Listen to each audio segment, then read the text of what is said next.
안녕하세요. 김원수입니다.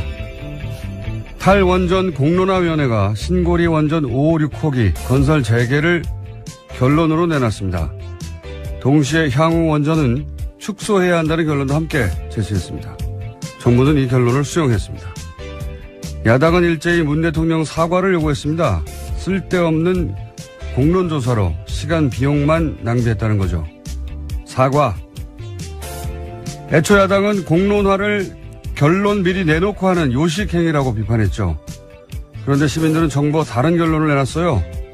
요식행위가 아니었던 겁니다. 그러니까 사과는 짜고 치는 고스톱이라고 비난했던 사람들이 해야 하는 거죠. 또 대통령 뜻이라며 마구 밀어붙였던 4대강 자원외교 결과 어떻습니까? 그로 인해 막대한 국고 손실을 국가에 떠넘긴 사람들은 그때 우리도 이런 과정을 거쳤어야 했다고 국민들 앞에 사과를 해야 하는 겁니다. 안철수 대표도 마찬가지입니다. 본인 대선 공약도 탈원전에 신고리 건설 백지화 아니었습니까? 역시 사과는 자신의 공약을 몇 개월 만에 뒤집은 본인이 해야 하는 거죠. 공론화라는 이 절차 큰 박수를 받아 마땅합니다. 김어준 생각이었습니다.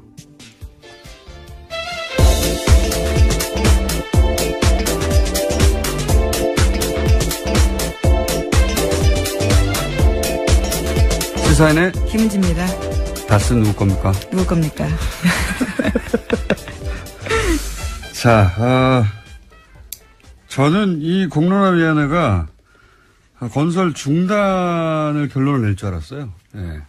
아무래도 대통령 공약이었기 때문에요. 네. 그렇게 전망되는 바도 컸었습니다. 게다가 좀 재밌는 것은 이 공론화위원회 발표 이후에 원전 건설, 추가 건설은 중단해야 된다는 여론이 훨씬 높아졌어요.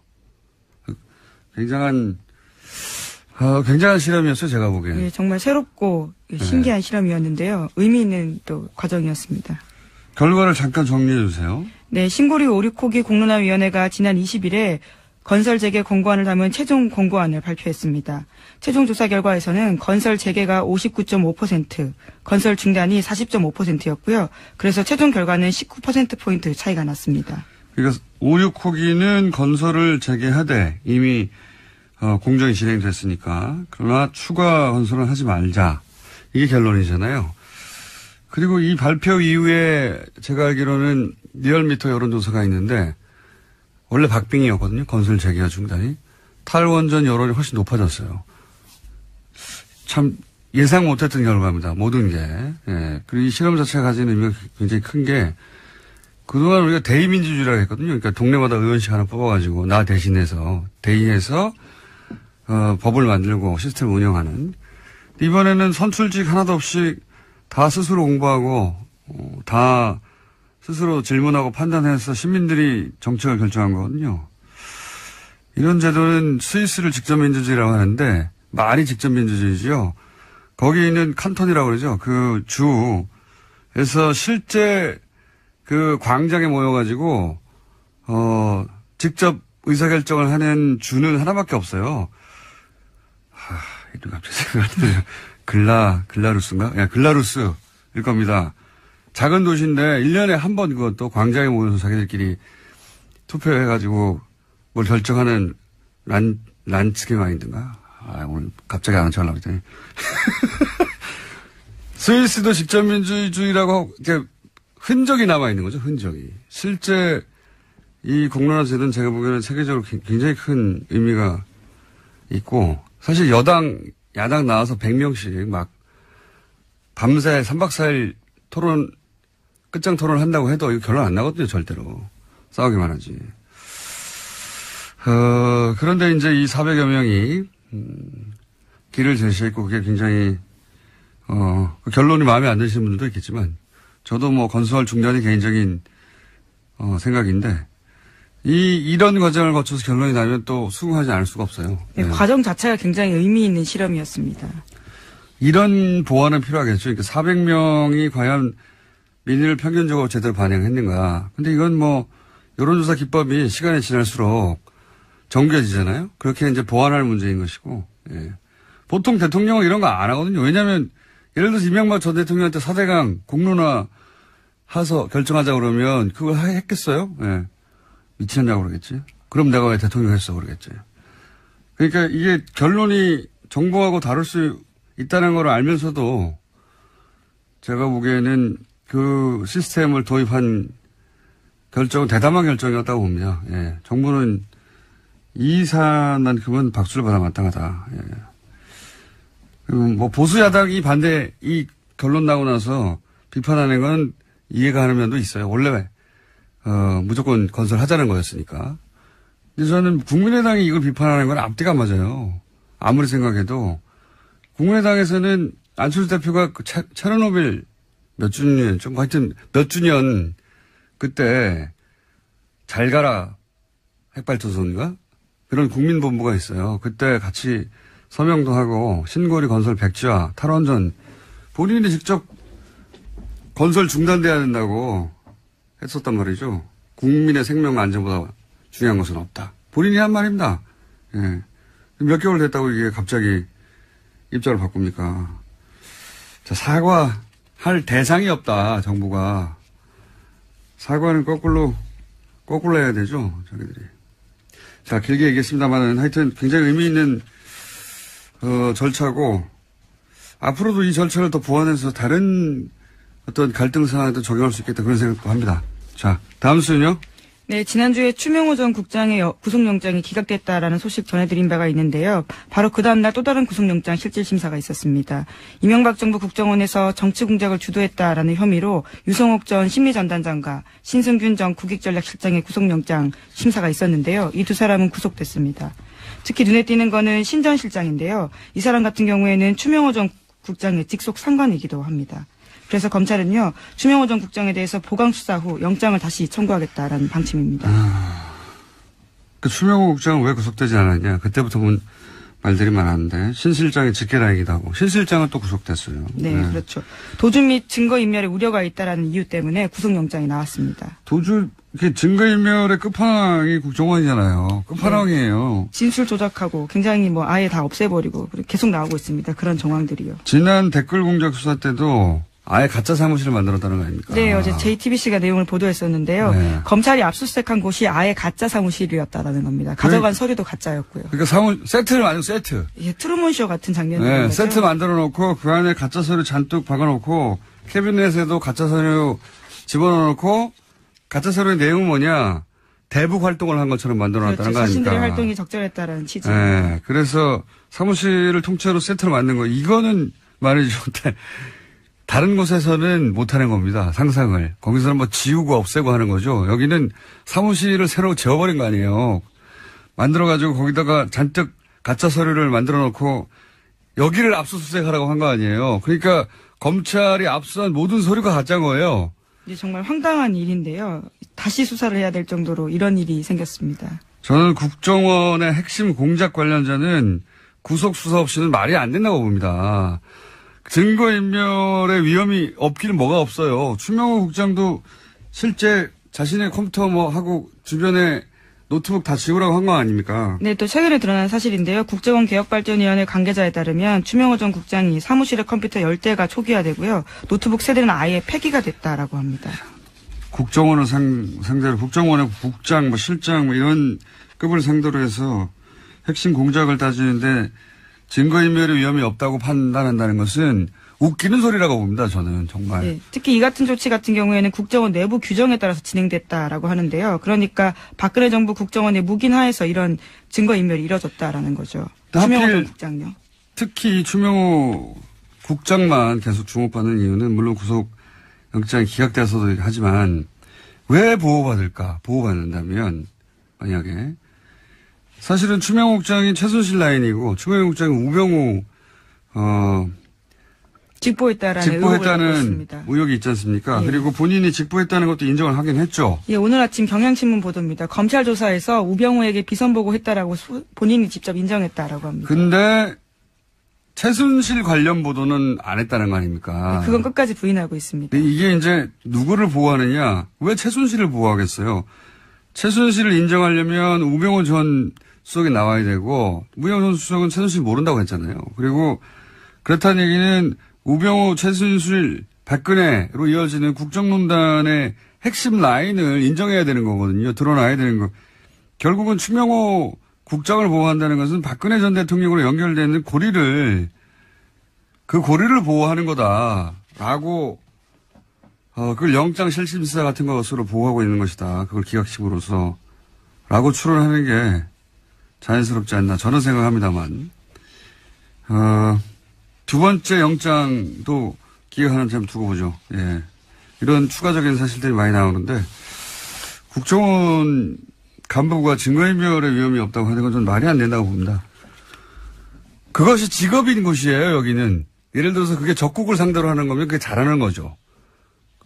근데 이렇게 공작을 국민들을 상대로 해놓고 그게 드러날 것 같으면 다 없애버리는 그게 직업인 조직하고 거기 국장이 증거인멸의 위험이 없다고 기각한다는 건 정말 웃기는 소리라고 봅니다. 가짜 사무실. 예, 추정국장 같은 경우에는 혐의의 타당성, 필요성, 구속영장의 필요성 같은 것이 인정하기 어렵다라는 이유도 있긴 있는데요. 어쨌거나 두 상위의 상급자 두 사람은 증거인멸 우려가 있다라는 이유로요. 영장이 나왔습니다. 자, 이렇게 되면 남재준 당시 국정원장도 이제 수사 대상이 되겠네요. 직접적인. 네, 그렇죠. 왜냐하면 그때 압수수색 할 때 압수수색 메인 서버 거부한 게 남재준 국정원장이었습니다. 자, 국정원 관련된 소식은 계속 나오고 있고요. 다음 뉴스는요? 네, 자유한국당 관련된 소식도 전해드리겠습니다. 자유한국당 홍준표 대표가 친박 핵심 의원들과 서로 싸우고 있는데요. 서로 물러나라면서 폭로전에 나섰습니다. 자유한국당 윤리위원회가 지난 20일에 박근혜 전 대통령과 서청원 최경환 의원에 대해서 탈당 권유 징계 결정을 내렸습니다. 그 이후에 벌어진 일인데요. 서청원 의원은 어제 기자회견을 자청해서 홍준표 대표 체제가 종식돼야 된다라고 비판했습니다. 특히 성완종 리스트 사건을 꺼내들었는데요. 그와 관련해서 홍 대표가 자신에게 협조를 요청한 일이 있다라고 폭로했습니다. 그러자 홍준표 대표는 또 반박을 했는데요. 오히려 MB정부 때 감형시켜주고 석방시켜주고 사면해준 사람에게 고맙다고 인사한 사람이 누구냐라고 반박한 겁니다. 기억하실지 모르겠는데 올 초에 작년 연말부터 새누리당 시절 비대위원장 임명진 목사와 서청원 의원이 유사한 공방을 벌인 적이 있어요. 그때 제가 첫 공방을 보고 이게 약속 대련일 수도 있다라는 얘기를 했거든요. 그리고 실제 미락설도 나왔죠, 나중에. 임명진 위원장이 뭐 국회의장으로 모신다고 했다느니 또는 뭐 친박 의원들에게 일단 탈당계를 내면 나중에 돌려주겠다고 했다든지 뭐. 약속 대련의 향기가 난다고 했는데 그러면서 임명진 위원장이 사퇴하면 진짜고 사퇴하지 않으면 약속 대련이라고 했는데 사퇴 안 했어요, 아무도. 예. 이번에는 그럼 진짜 결투냐? 그때 척도가 사퇴하느냐 아니냐였다면 제가 보기에는 이번에 척도는 서청원 의원이 홍준표 대표와 관련해서 뭔가 물증을 가지고 있다는 식으로 얘기를 하잖아요. 예, 녹취록 관련 자료가 있다라는 식의 네. 암시를 했습니다. 근데 그 물증을 내놓는데 나중에 홍준표 대표에게 치명적 타격을 줘서 대표를 물러나게 할 정도다. 그럼 진짜 싸우는 거고요. 예. 내놨는데 별게 아니거나 아니면 안 내놓거나 약속 대련일 수 있습니다. 네. 이분들은 말이죠. 퍼포먼스의 달인들이기 때문에 예, 그 앞에서 몇 마디 하는 거 가지고 어제 하루 종일 뉴스가 됐는데 그저께도 그것만 가지고 판단할 수가 없어요. 이분들은 속이 아주 깊은 분들입니다. 그래서 저는 그런 의구심을 걷지 않은 채 예. 지켜보겠습니다. 네, 성완종 리스트 사건은 지금 대법원 판결 앞두고 있는데요. 새로운 증거가 나오게 된다면 또 2심에서 무죄 나온 부분들에 대해서 굉장히 주목되는 증거일 수 있습니다. 뭐 특별한 물증이 아니라 그냥 다 아는 얘기 정도 나오면 약속 대련의 향기를 맞출 수도 있을 것이다. 예. 그런 생각도 합니다, 저는. 자, 뉴스를 한 두세 개 정도밖에 못 다루겠네요. 오늘 네. 좀 일찍 이야기를 했습니다. 다음 뉴스는 뭡니까? 네, 일본 중의원 선거가 치러졌습니다. 출구조사에서 집권 자민당이 압승할 것으로 예측됐습니다. 출구조사에서 집권 자민당은 전체 절반이 넘는 의석을 확보하며 압승할 것으로 예측되고 있고요. 또 연립 여당인 공명당과 합하면 개헌 가능한 선까지 육박할 것으로 예측되고 있습니다. 북한 미사일 장사 잘하고 있다고 제가 그랬었는데, 예. 그때도 얘기 드렸지 않습니까? 미사일 다 지나갔는데, 아직도 거기 들어가 있으라 그러고, 미사일은 뭐 600km 위에서 날아가서 떨어졌는데도 불구하고, 피신하라고 하고, 예, 장사 잘했죠. 원래 전 세계 극우는 다 이런 식으로 장사해요. 예. 근데 이제 북한 장사의 이 선거가 그 결과다라고 일본 시민들을 한심해 할 수는 있는데, 우리도 몇십 년간 그래왔어요, 몇십 년간. 예. 공포 마케팅 이러고. 어쨌든 이렇게 되면 이제 전쟁할 수 있는 국가로 가려고 하겠네요. 아베가 원하는 바고, 저는 미국도 묵인하고 있다고 봅니다. 예. 네, 헌법의 자위대를 명기하겠다라는 이야기를 계속해서 선거 기간 동안 해왔었습니다. 일본이 전쟁할 수 있는 국가가 되고 그렇게 해서 중국을 견제한다. 이게 이제 미국의 생각인 것 같아요. 그렇지 않다면 진작에 여러 가지 방식의 제어를 했겠죠. 예. 수수방관하고 있는 거죠. 예. 우리한테는 그러니까 좋은 게 아니에요, 전혀. 미국을 그 일방적인 우방으로만 생각할 게 아니라 미국이 동북아에서 어떤 전략을 가지고 있고 우리는 어떻게 활용하고 일본은 어떻게 활용하는지 봐야지. 맨날 미국 얘기만 하면 뭐합니까? 예. 자, 다음 뉴스는 또 뭡니까? 네, 도널드 트럼프 미국 대통령이 대북 대응과 관련한 인터뷰를 또 했습니다. 필요한 경우에 대비해서 우리가 얼마나 안전하게 준비되어 있는지 안다면 충격을 받을 것이다 라고 말했는데요. 폭스뉴스 프로그램과 한 인터뷰에서 한 말입니다. 예, 아무 내용 없이 똑같은 말을 계속 한다는 게 충격적이네요. 몇 달째. 이건 리얼리티 프로에서 예고편 보면 항상 뭐 충격적인 내용이 나올 것 같잖아요. 다음에. 보면 별거 없어요. 똑같은 짓의 반복입니다. 뻥튀기 연속. 예, 말만 바뀌었지. 네, 다음 달 동북아를 이제 드디어 방문하게 되는데요. 이와 앞서서 북핵 위기와 관련된 이야기를 한 것으로 보입니다. 아니, 그러니까 뭐, 충격을 더 이상 안 받으니까 자기가 직접 충격이라는 단어를 사용하는 거 아닙니까? 다음 뉴스는요? 네, 카탈루냐 분리 독립을 둘러싼 스페인 중앙정부와 카탈루냐 자치정부의 갈등이 다시 커지고 있습니다. 스페인 총리가 현지 시각으로 21일 긴급 국무회의를 열고 헌법을 발동해서 카탈루냐 자치정부를 해산하고 향후 6개월 내에 선거로 새 지방정부를 구성하기로 결정했습니다. 그 기간 동안엔 중앙정부가 카탈루냐를 직접 통치하게 되는데요. 카탈루냐 자치정부는 반발하고 있습니다. 이게 원래 강대국 혹은 강자의 전략이에요. 이게 자치권을 박탈한다고 해버리면 이제부터 카탈루냐는 독립이 아니라 자치권 확보가 전선이 되는 겁니다. 그러니까 제가 보기에는 카탈루냐 자치정부가 전략적으로 실패했다. 그때 독립선언을 했었어야 돼요. 독립선언을 해놓고 독립선언을 한다고 직접 바로 독립되나요? 안 되는데 전선을 거기서 그었어야지. 이거 뭐 내가 연례가 할 얘기도 아니긴 한데 투표권도 없고. 근데 그랬어야지 최소한 자치권 확대라도 되죠. 예. 이 중앙정부가 계속 겁주고 그러니까 이제 유예한 거 아닙니까? 선언을. 유예하고 났더니 아예 박탈한다고 전선을 밑에다 확 그어버린 거죠.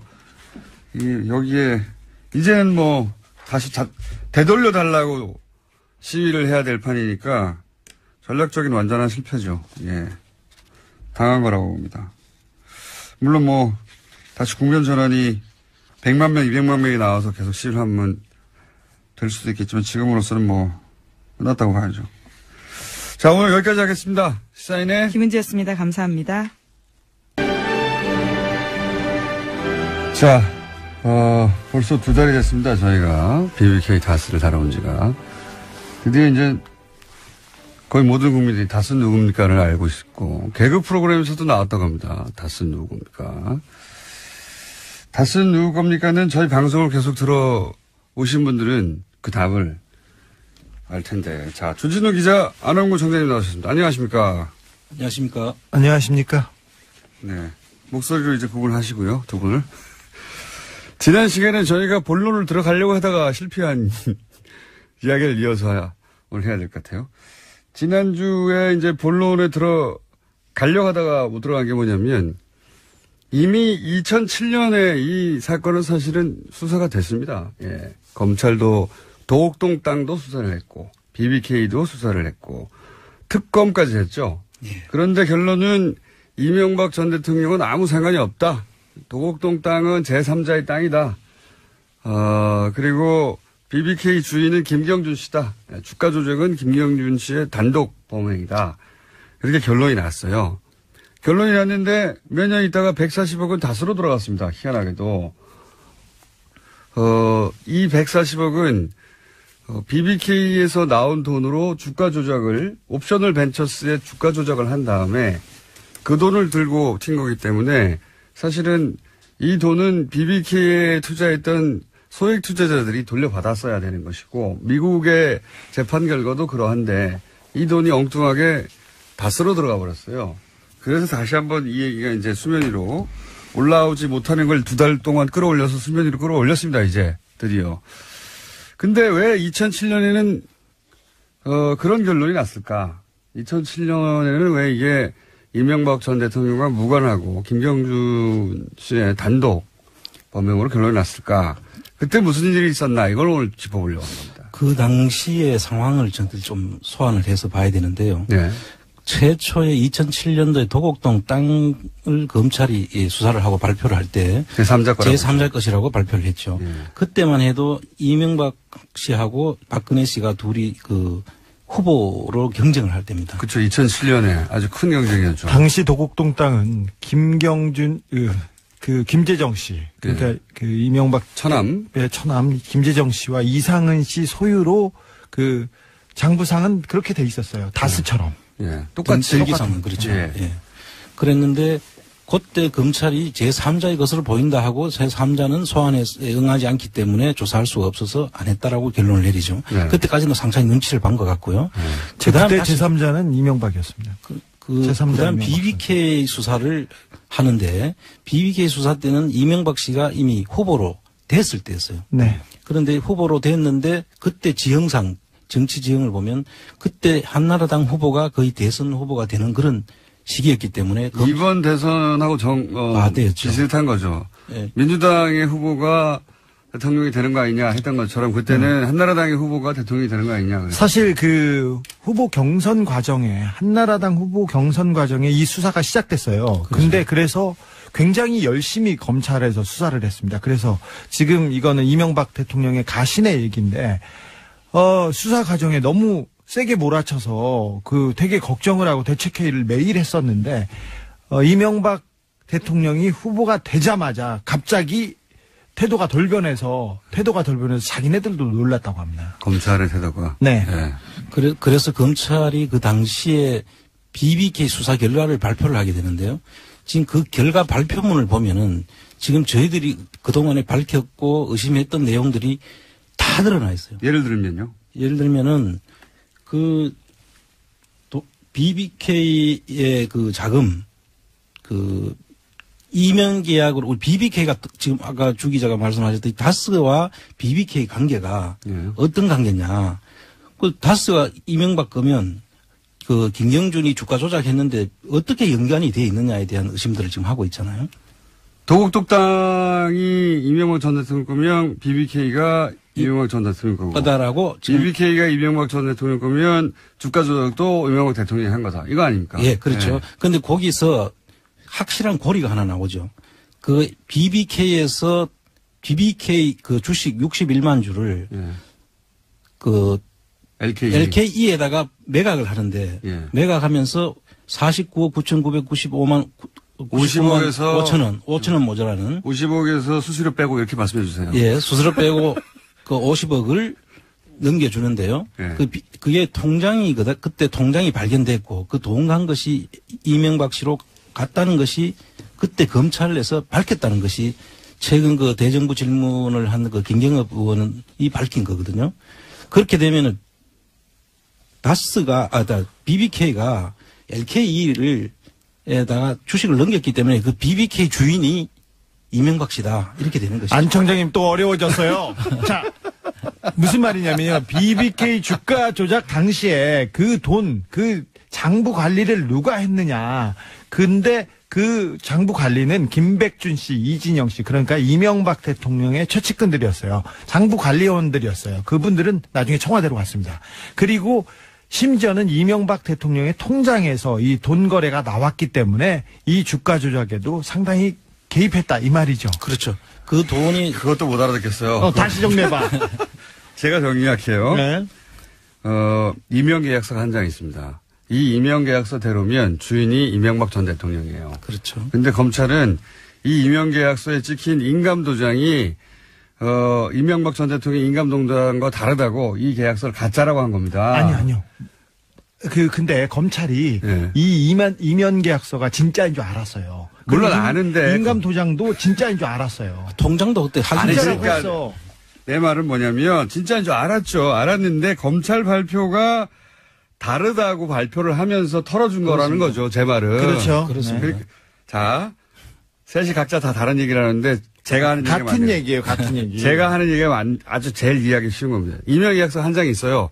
이 임명계약서가 맞기만 하다면 BBK는 이명박 전 대통령 겁니다. 김경준이 한국에 들어오면서 입국하면서 이 BBK는 저기 이명박과 내가 공동으로 설립한 거고 BBK 주가 조작도 이명박이 했다 이 얘기를 하면서 자기를 증명해줄 서류가 있다. 이게 이면 계약서다. 이러면서 계약서를 들고 왔어요. 흔들었어요. 네. 그러니까 이면 계약서의 내용 자세히 알 필요가 없습니다. 왜? 그들끼리 복잡한 계약이기 때문에 알 필요가 없고 핵심은 뭐냐? 이게 맞으면 주인이 이명박 전 대통령이 되는 거예요. 예? 더 핵심은 검찰이 그 사실을 이미 그때 알고 있었다는 거예요. 알고 있었는지 모르고 있었는지는 이제 수사를 해봐야 되는데 우리는 알고 있을 거라고 생각하는 거고요. 근데 검찰은 도장이 다르다고 가짜라고 해버린 겁니다. 근데 김경준 씨의 나중에 주장은 무슨 소리냐. 그때 도장이 2개가 있었다. 2개가 있었는데 그중에 하나하고 다르다고 결론을 낸 것이다. 네. 나중에 얘기를 하죠. 근데 검찰이 이 이면 계약서가 진본이라는 걸로 알고 또 하나의 도장이 이게 진품, 그러니까 이명박 거라는 걸 알았어요. 그래서 어떻게 해야 되냐면은 김경준의 진술을 무너뜨려야 됩니다. 그러니까 김경준이 자기가 거짓말을 했다고 진술을 바꾸게 함으로써 이 이면 계약서를 덮을 수 있었습니다. 또 이게 무슨 얘기인지 다 자기들은 잘 아는 내용이니까 앞뒤를 빼고 그렇게 얘기하면 안 돼. 이게 뭐냐면 이제 이명계약서가 너무 중요한 거예요. 정말 핵심인 겁니다, 이게. 그 이명계약서의 내용을 아실 필요가 없고, 정말 관심이 있으시면 찾아보시면 되는데, 찾아서 보셔도 잘 몰라요. 무슨 말인지. 핵심은, 이거 이명박 거 이렇게 써 있는 거예요, 핵심은. 그런데 이걸 검찰은 가짜라고 했단 말이죠. 도장 위조라고.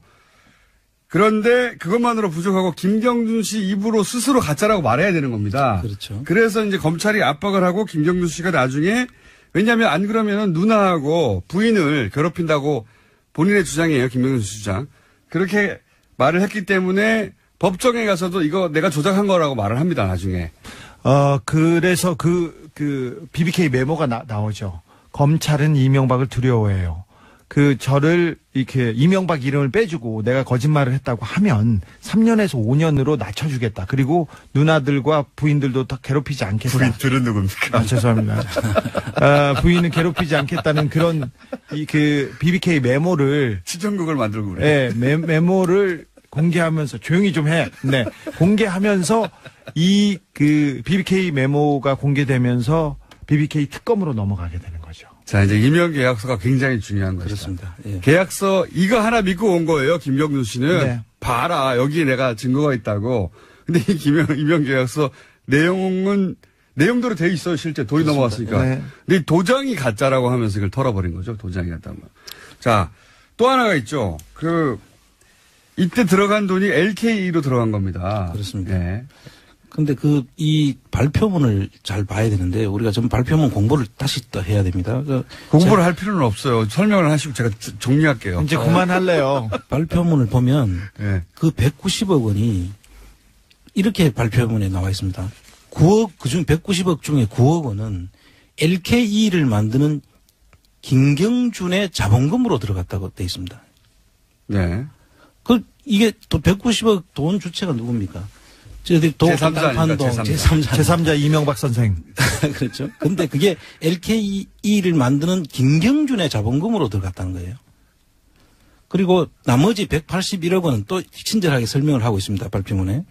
181억 원은 마프와 AM 파파스 등 외국에 가서 이 주가 조작을 하는 데 쓰였다고. 검은 머리 외국인. 그러니까 네. 김경준이 BBK에서 옵셔널 벤처스에서 이제 투자를 받았다는 외국인들. 그렇죠. 네. 그래서 이 LKE를 통해 가지고 복잡해지시겠어요. 외국에 나가서 주가 조작을 하는데 쓰였다고 검찰 발표문에 그걸 실어놓고 있어요. 예. 이것만 자세히 보면 예. 수사가 필요가 없는 것이죠, 사실은. 이게 무슨 얘기냐면 지금 많은 청장님 말씀하신 거는 제3자가 주인인 190억이 우리가 이제 주가 조작했다 하는데 그 주가 조작을 하려면 돈이 있어야 되는 거 아닙니까? 돈이. 그렇습니다. 예. 그 돈이 어디서 났느냐?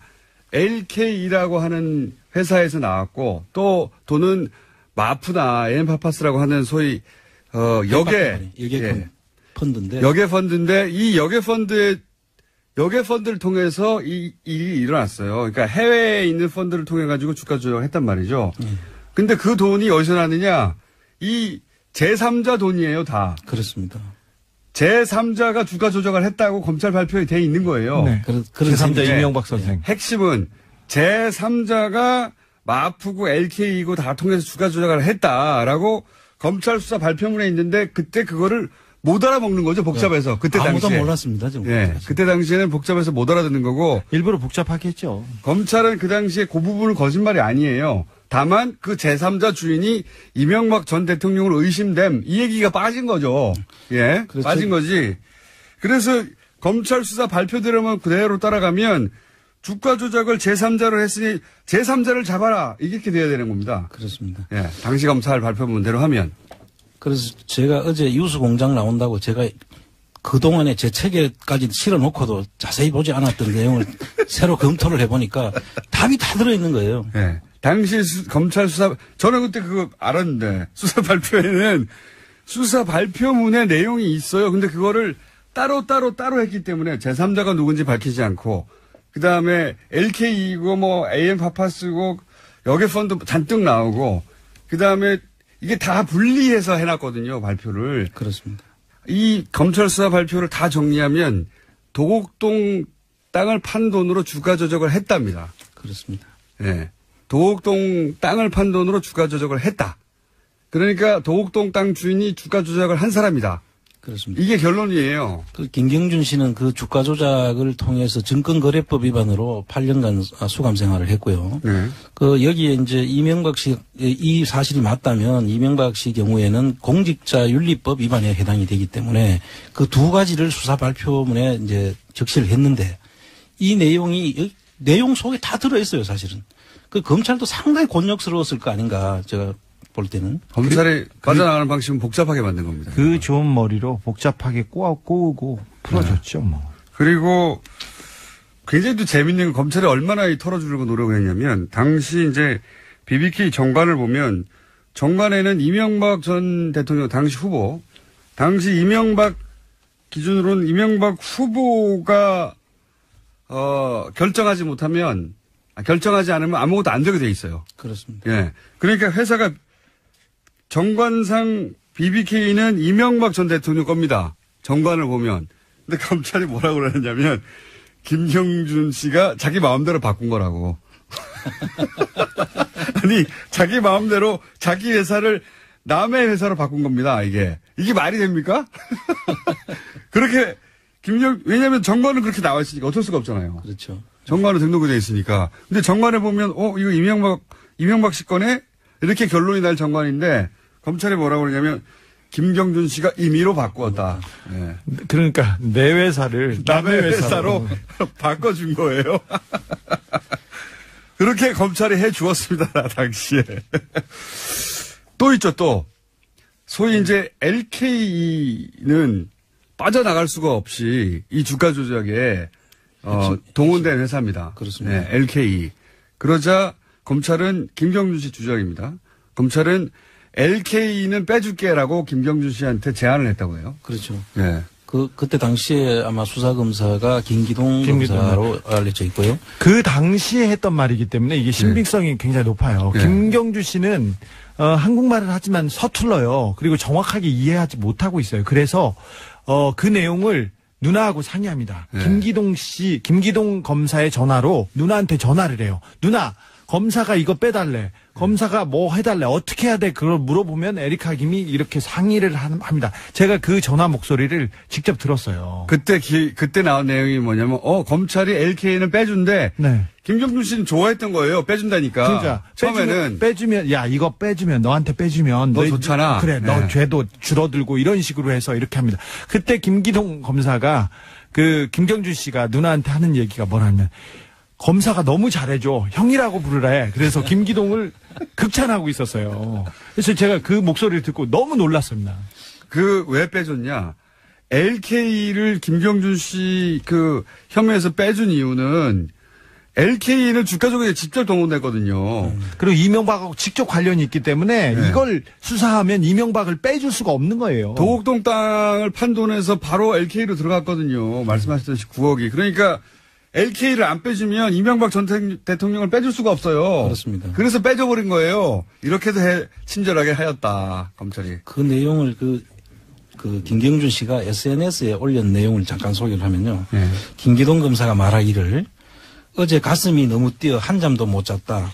우리가 MB를 기소해도 대통령으로 당선될 것이다. 그런 검찰은 죽는다. 그러나 그렇게 하지 않으면 반대편에서 난리가 날 것이다. 내가 다 했다고 해라. 그럼 검찰이 너를 지키겠다. 이렇게 했다는 것을. 검찰이 너를 지키겠다. 놀라운 논리 아닙니까? 예. 근데 이제 잡혀 있고, 검찰에만 둘러싸여 있고, 당시 검찰이 소위 이제, 어떻게 이명박 전 후보를 털어주느냐의 관점에서 사안을 봤으니까, 김경준 씨를 갖고 놀았던 거죠. 그렇죠. 네. 네. 갖고 놀았던 것이고, 그렇게 해서 LK는 또 빠집니다. 예. LK가 빠지면서 이명박 전 대통령과 직접 고리가 또 빠지는 거죠, 여기서. 그렇습니다. 예. 그리고 도장도 아까 말씀드렸고, 또 뭐 정관 같은 건 정말 웃기는 얘기거든요, 그렇습니다. 이게. 정말 남의 자기 회사를. 심지어는 그 당시에 잉크제트를 썼는데 프린트기를 예. 레이저 프린터밖에 없었다. 이렇게 하면서까지도 덮어줍니다. 그 검찰이 상당히 노력했던 정황이 보입니다. 이게 LK나 BBK나 다 같은 회사 하는 것이 격리가 한 사람이었고 사무실도 같았고 네. 다 한 계좌에서 나온 돈이에요. 근데 네. 이걸 분리해서 빼주는 겁니다. 이명박 대통령의 격리였어요. 수십 년 동안. 그러니까요.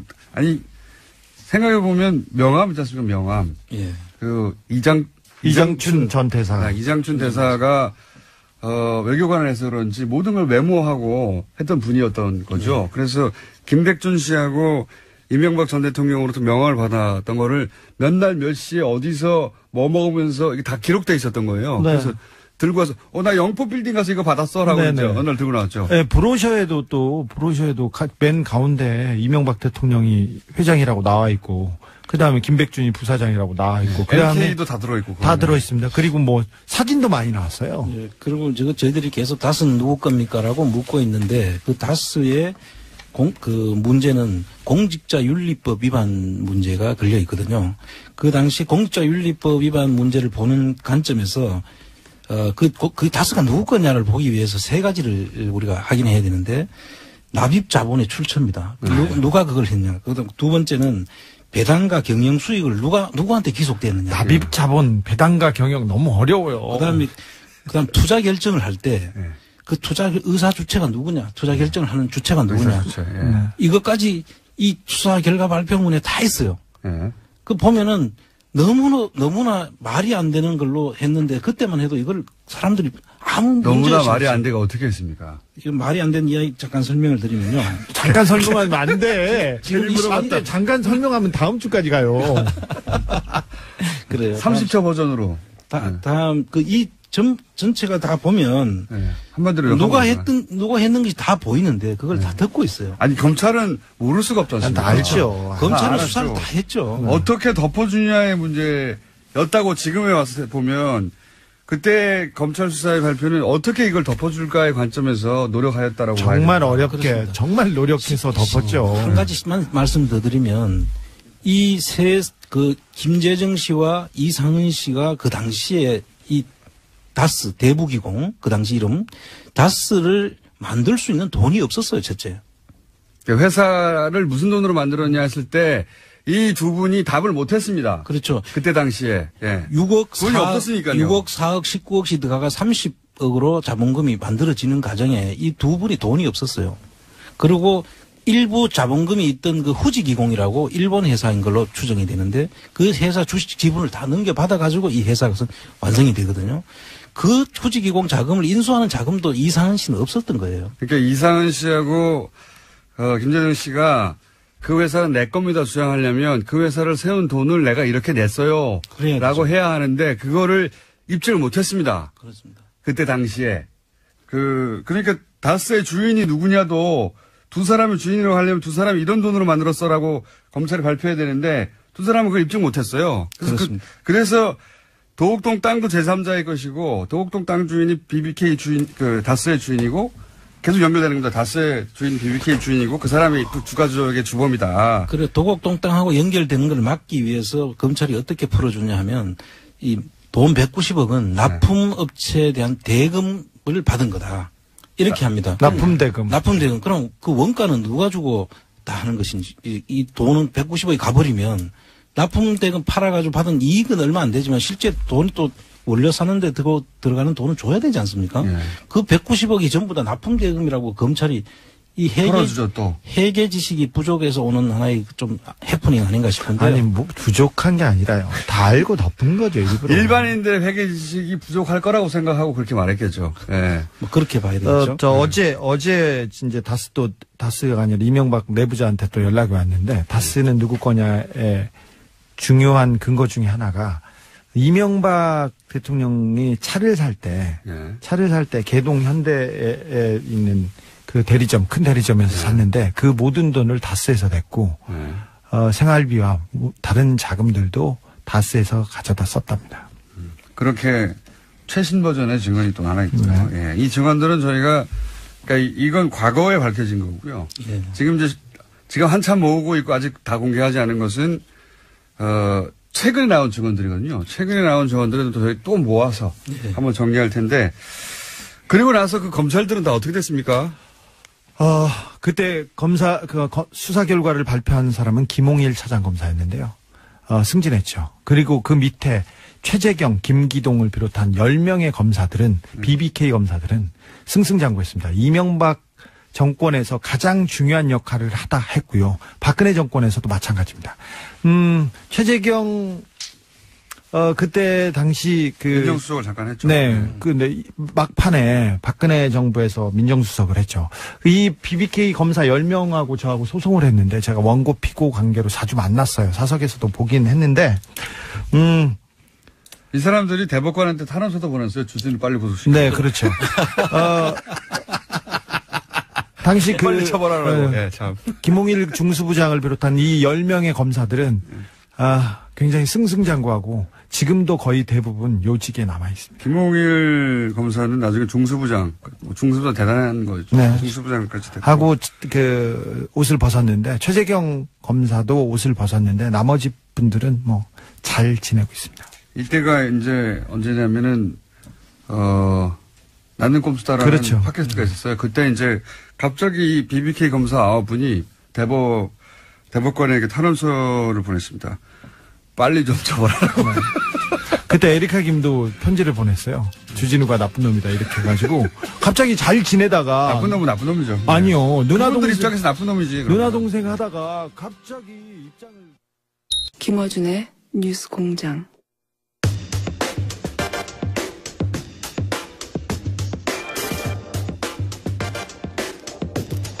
국민의당과 바른정당 통합에 관한 뉴스가 최근에 쏟아지고 있습니다. 오늘 내일 이 문제 짚어볼 텐데요. 오늘은 먼저 통합에 반대하는 입장 먼저 들어보겠습니다. 국민의당 이상돈 의원 연결됐습니다. 안녕하세요, 의원님. 네, 안녕하세요. 네. 오랜만입니다. 네. 의원님, 저희 스튜디오에 한번 나와주세요. 네. 네, 시간 봐서 나와주겠습니다. 직접 나와주시면 빵빵 터질 것 같습니다. 네. 자, 우선 먼저 이거 여쭤봐야 될 것 같은데 통합에 반대하는 의원으로 먼저 모셨는데 반대하시는 거 맞죠? 저는요, 반대가 예. 애당초 불가능하기 때문에 터무니없는 거라 해서 반대하는 겁니다. 그러니까 반대할 가치도 없는데 반대하는 거죠. 그리고 제가 이미 일주일 전에 인터뷰에 이 통합은 가능성은 제로라 그렇지 않습니까? 예? 그리고 이미 뭐 물 건너간 걸 보이지 않습니까? 예. 불가능하다고 보시는 거군요. 예. 네네. 네, 가능은 한데 반대가 아니라 안 될 일이다 이렇게 보시는 거군요. 우선. 네, 그렇습니다. 예.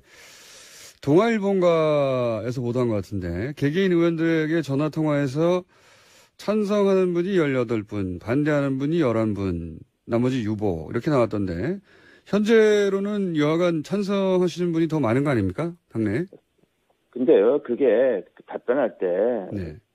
몇몇 의원들이 상당수 의원들이 좀 조건을 달고 또는 이렇게 뭐 이것도 되고 저것도 되고 이런 식으로 말하는 분들이 거기 찬성으로 돼 있어서 지금 뭐 제가 파악한 바에 의하면 벌써 5, 6명 정도 의원들이 잘못 알려졌다 이렇게 말하고 있고 그 한 5명 정도 되는 분들은 다 좀 다선급 중진급이죠. 네.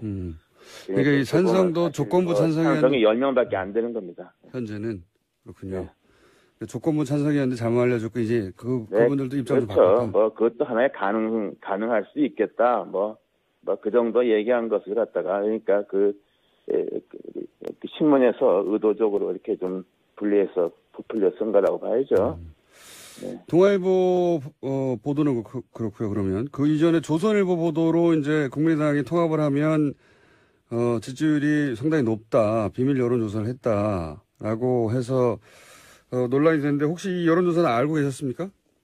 그건 사전에 우리 아는 사람 아무도 없었죠. 그러니까 국민정책연구원에서 국민 세금으로 쓸데없는 여론조사 한 건데 그것도 그런 여론조사 하게 되면 질문이 좀 이렇게 원하는 방향으로 되어 있지 않겠습니까? 그렇게 해서 나온 거고 의미 없다고 봅니다. 네. 의미 없다. 혹시 이 여론조사가 소속 의원들 모르게 진행됐다는 것에 대해서 내부 비판은 없나요? 상당히 격앙되게 생각하는 의원들이 많이 있죠. 특히 좀 정치를 오래 한 사람들에 대해서는 이거 대단히 잘못됐다 이렇게 보고 있죠. 네. 그래서 뭐 혹시 안철수 대표에 대한 비판 얘기는 없습니까? 관련해서? 어저께 정동영 의원, 천정배 의원, 유성엽 의원들이 굉장히 강도 높은 비난을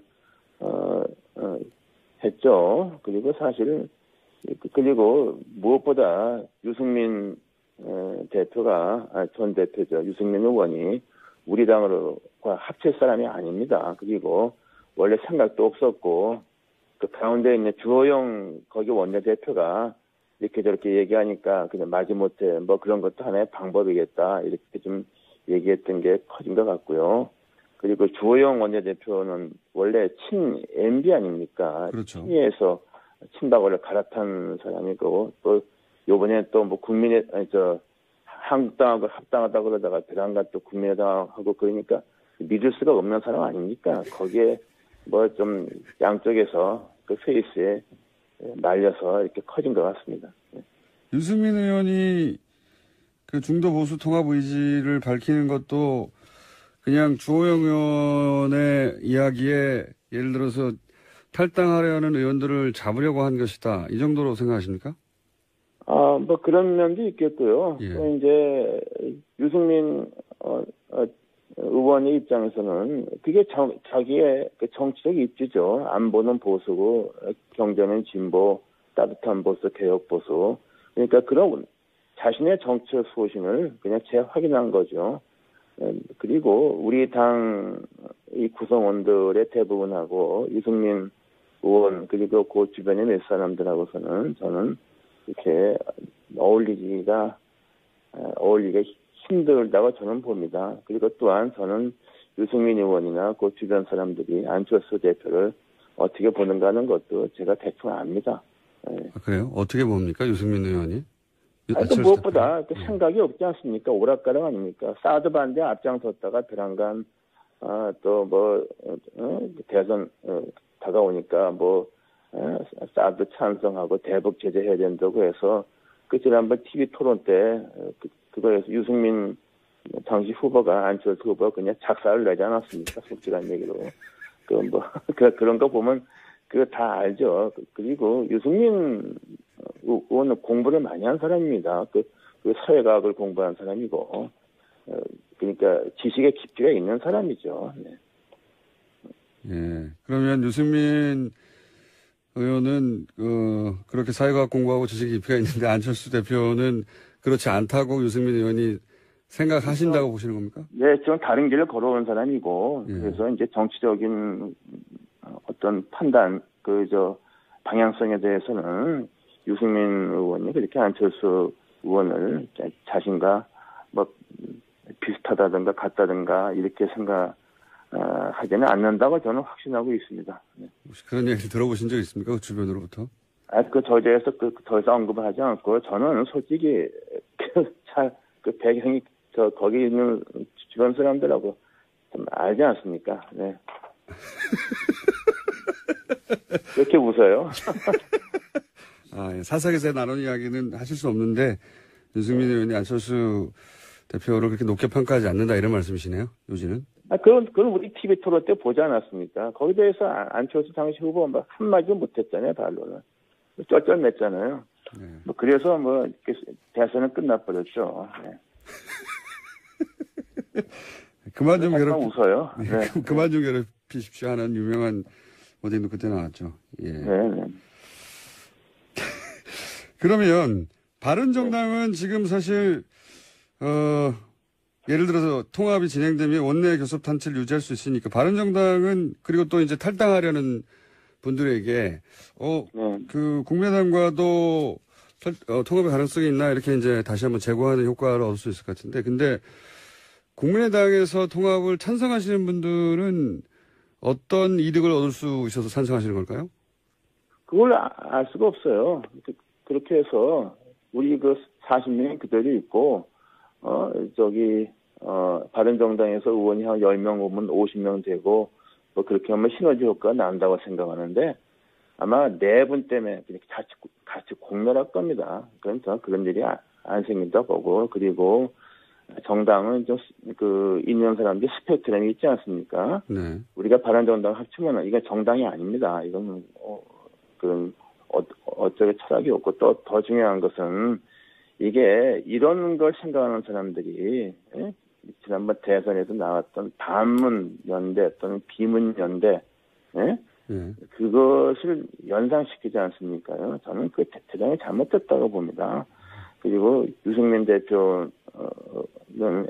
의원이 지향하는 개혁 보수는 지금 굉장히 어렵습니다. 그러나 이 어려운 것을 좀 참으면은 다음번 총선에서는 상당한 세력을 구축할 것으로 저는 생각하고 있습니다. 오히려 유승민 의원이 그냥 지금 당장 어렵다고 해서 그냥 섞어지게 하는 식으로 국민의당하고 합치면은 본인의 정치 생명은 저는 희망이 없다고 봅니다. 그럴 리가 없습니다. 근데 문제는 유승민 의원이 그렇게 아둔한 사람이 아닙니다. 아둔한 사람이 아닙니다. 국민의당 내부에서 원외위원장 일괄 사퇴 얘기가 나왔었습니까? 그게 아마도 이제 바른정당과 통화하자면 원외위원장 자리가 비어 있어서 그렇게 진행된 거 아니냐 이런 얘기가 나오는데, 원외위원장 일괄 사퇴 문제는 어떻게 진행되고 있습니까? 지금 제게 어저께 토론회 했는데 굉장히 반대하는 위원장들의 목소리가 훨씬 크고 당당했다고 그러죠.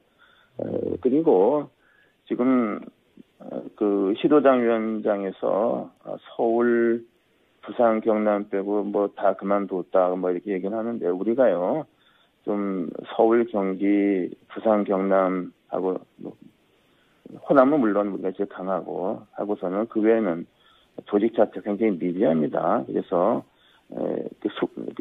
원외위원장 숫자가 중요한 게, 숫자도 정확히 누가 사퇴하는지 밝히지도 않아요. 하고 사실상 시도당이 그렇게 당원도 별로 없고 존재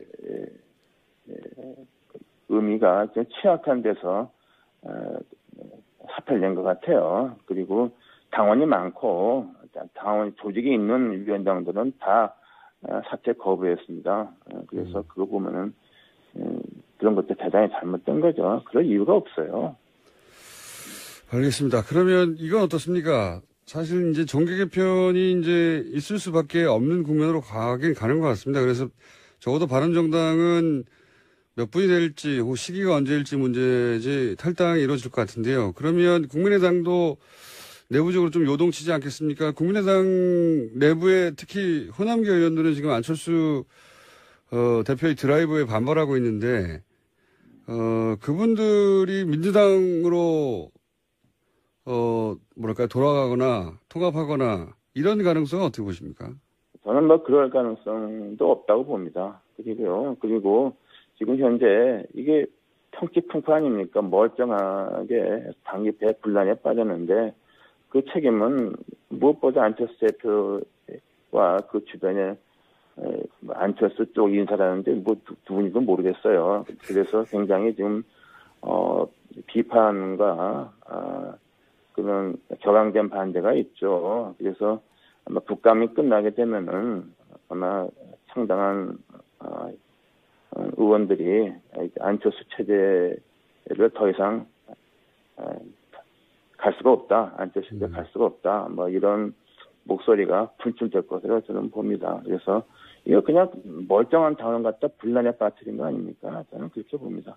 그럼 국감 끝나고 나면 안철수 대표 체제를 청산하고 비대위로 가야 된다, 뭐 이런 식의 주장까지도 나올 수 있는 상황이다, 내부 분위기가. 그럴 가능성이 저는 있다고 봅니다. 그래서 어제 그리고 지금 안 대표 측에 대해서 반대를 분명히 했던 의원 보면은 다들 무게감이 있는 의원들 아닙니까요? 다선 의원들이죠. 그리고 이미 숫자도 이미 그 통합에 대한 반대 의사를 갖고 있는 의원들이 40에서 20을 훌쩍 넘는다고 봅니다. 예. 그래서 이것은 이번에 멀쩡한 당에 그야말로 파문만 일으킨 거고 누군가는 책임은 져야 된다고 봅니다.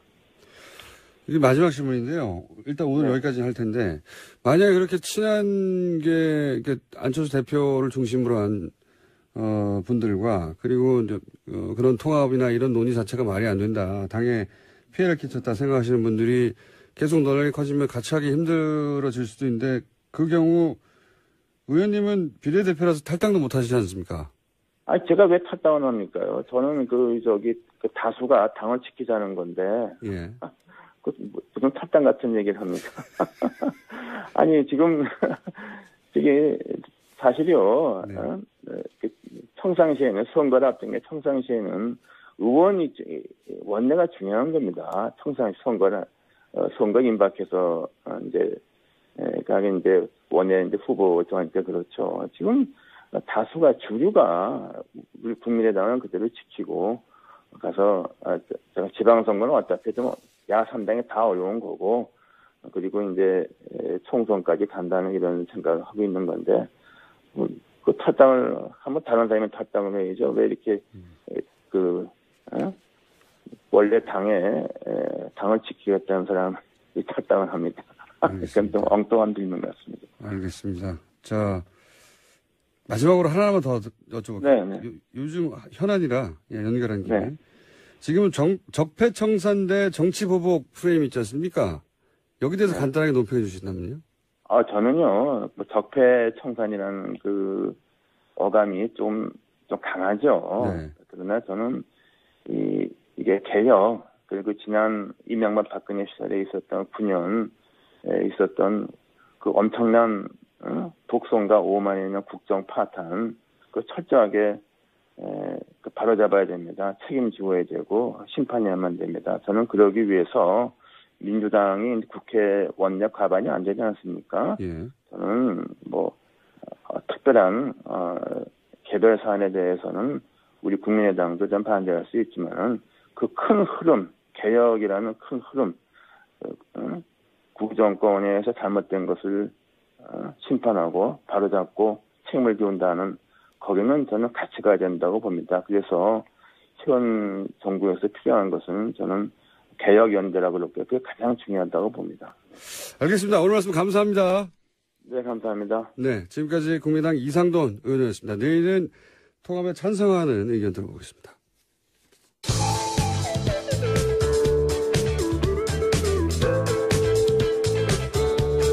상식이 통하는 세상을 만들고 싶은 시사 요정 김어준입니다.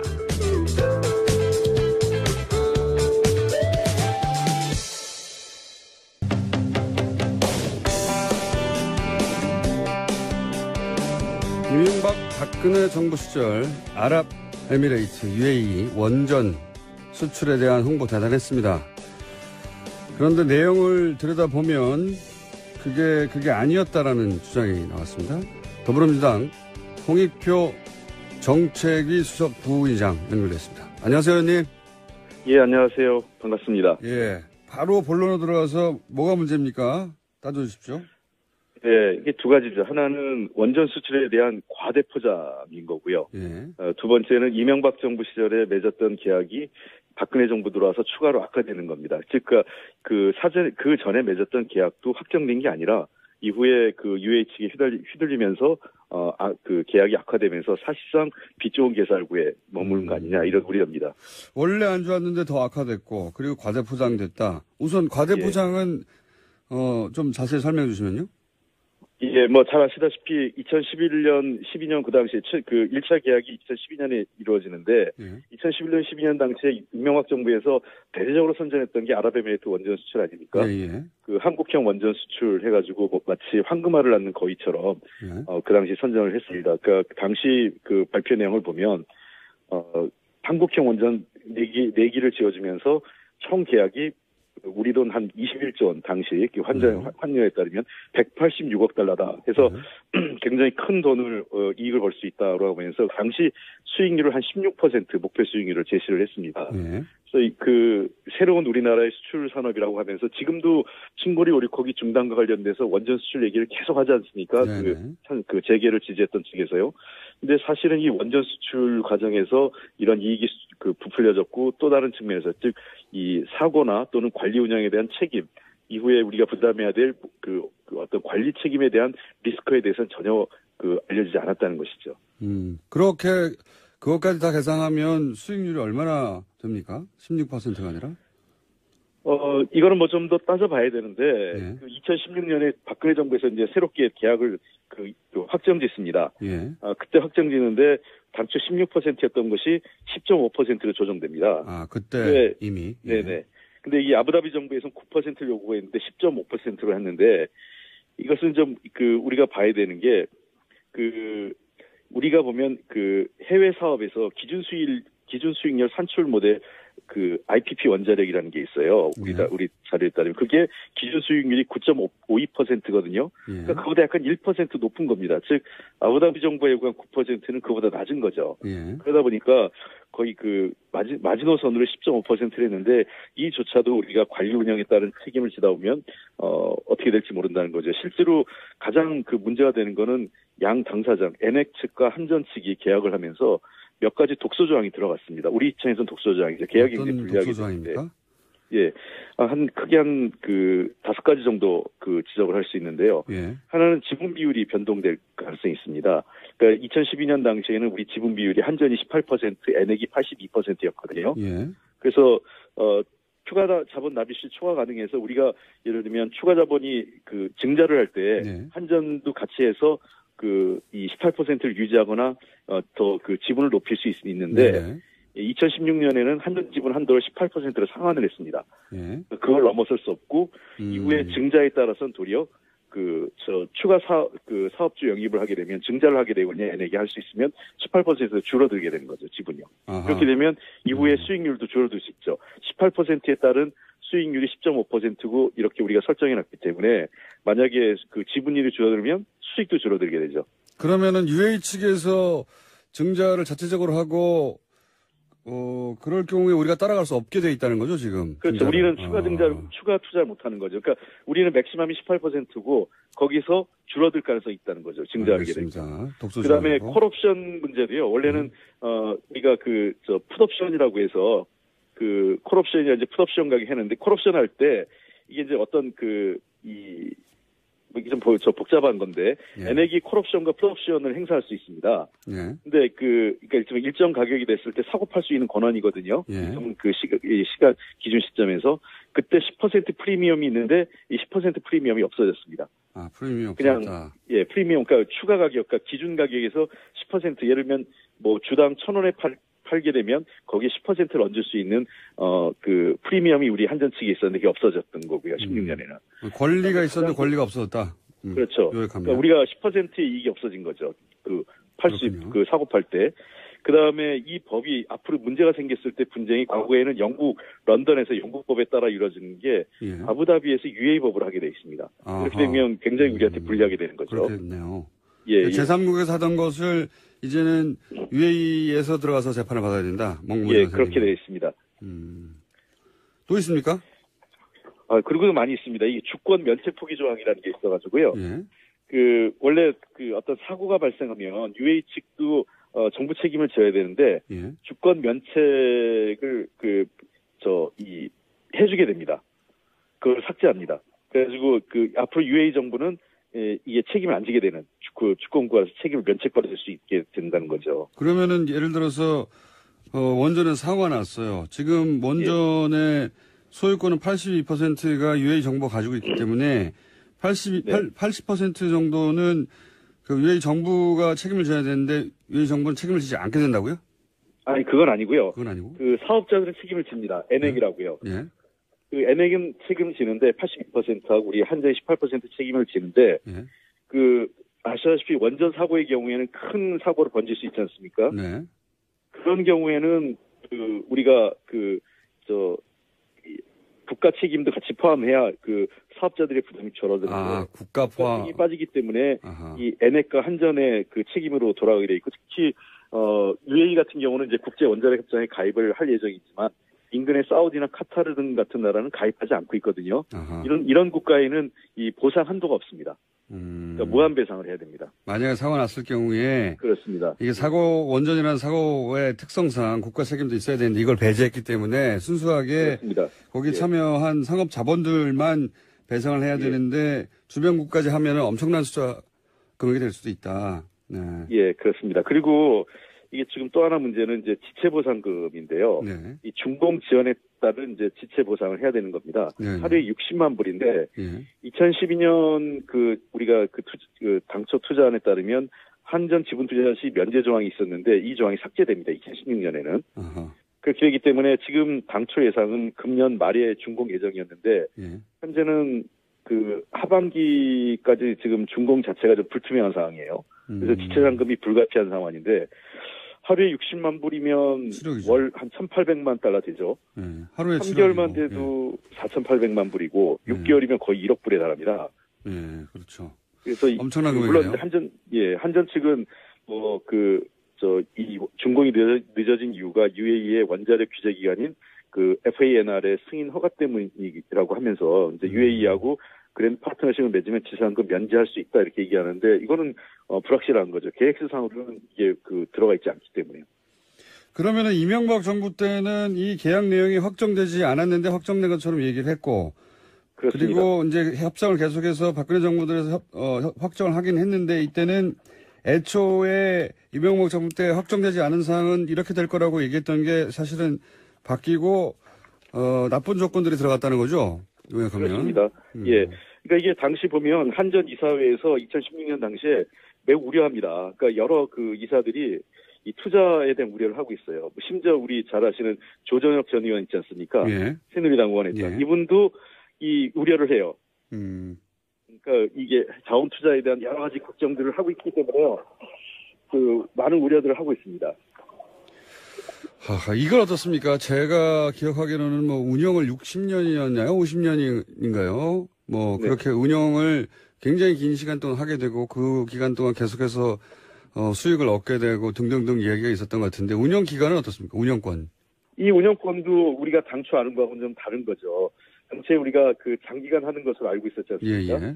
근데 이것도 완공주기 이제 5년 후 예. 완공되고 나면은 이제 5년 후에 매 3년마다 우리가 풋옵션 권리를 갖는 것뿐입니다. 그러니까 그때마다 다시 연장되는 거죠. 아하. 그러니까 그 긴 기간 동안 보장을 받은 게 아니라. 예, 60년 보장은 아닙니다. 그렇군요. 그럼 실제로는 10여 년이 될 수도 있겠군요. 그렇게 될 수도 있는 거죠. 한 10년 이내가 될 수 있는 거고 한 20년이 될 수도 있는 거죠. 그러니까 이게 풋옵션 권리를 그쪽 엔액 측이 가지고 있기 때문에 이게 수익이 좋다고 판단하면 엔액 측이 아까 얘기한 제가 풋옵션이라고 했지 않습니까? 이거를 사들일 수 있는 겁니다. 주식을요. 한전 측의 주식을. 근데 당초에는 10% 프리미엄이 있었는데 그게 없어져 버린 거죠. 알겠습니다. 무슨 문제인지는 알겠고요. 오늘은 여기까지만 듣고요.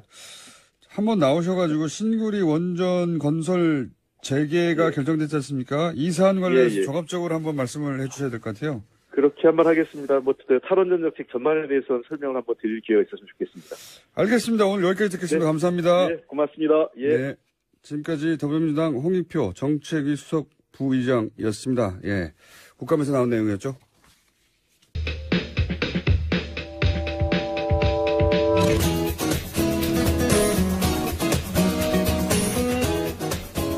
르몽드 디플로마티크 편집장이셨고 지금 편집위원이시고 인문결 연구소 아직 홈페이지도 없는 연구소의 소장님 임상훈 소장님 나오셨습니다. 안녕하십니까? 네, 안녕하십니까?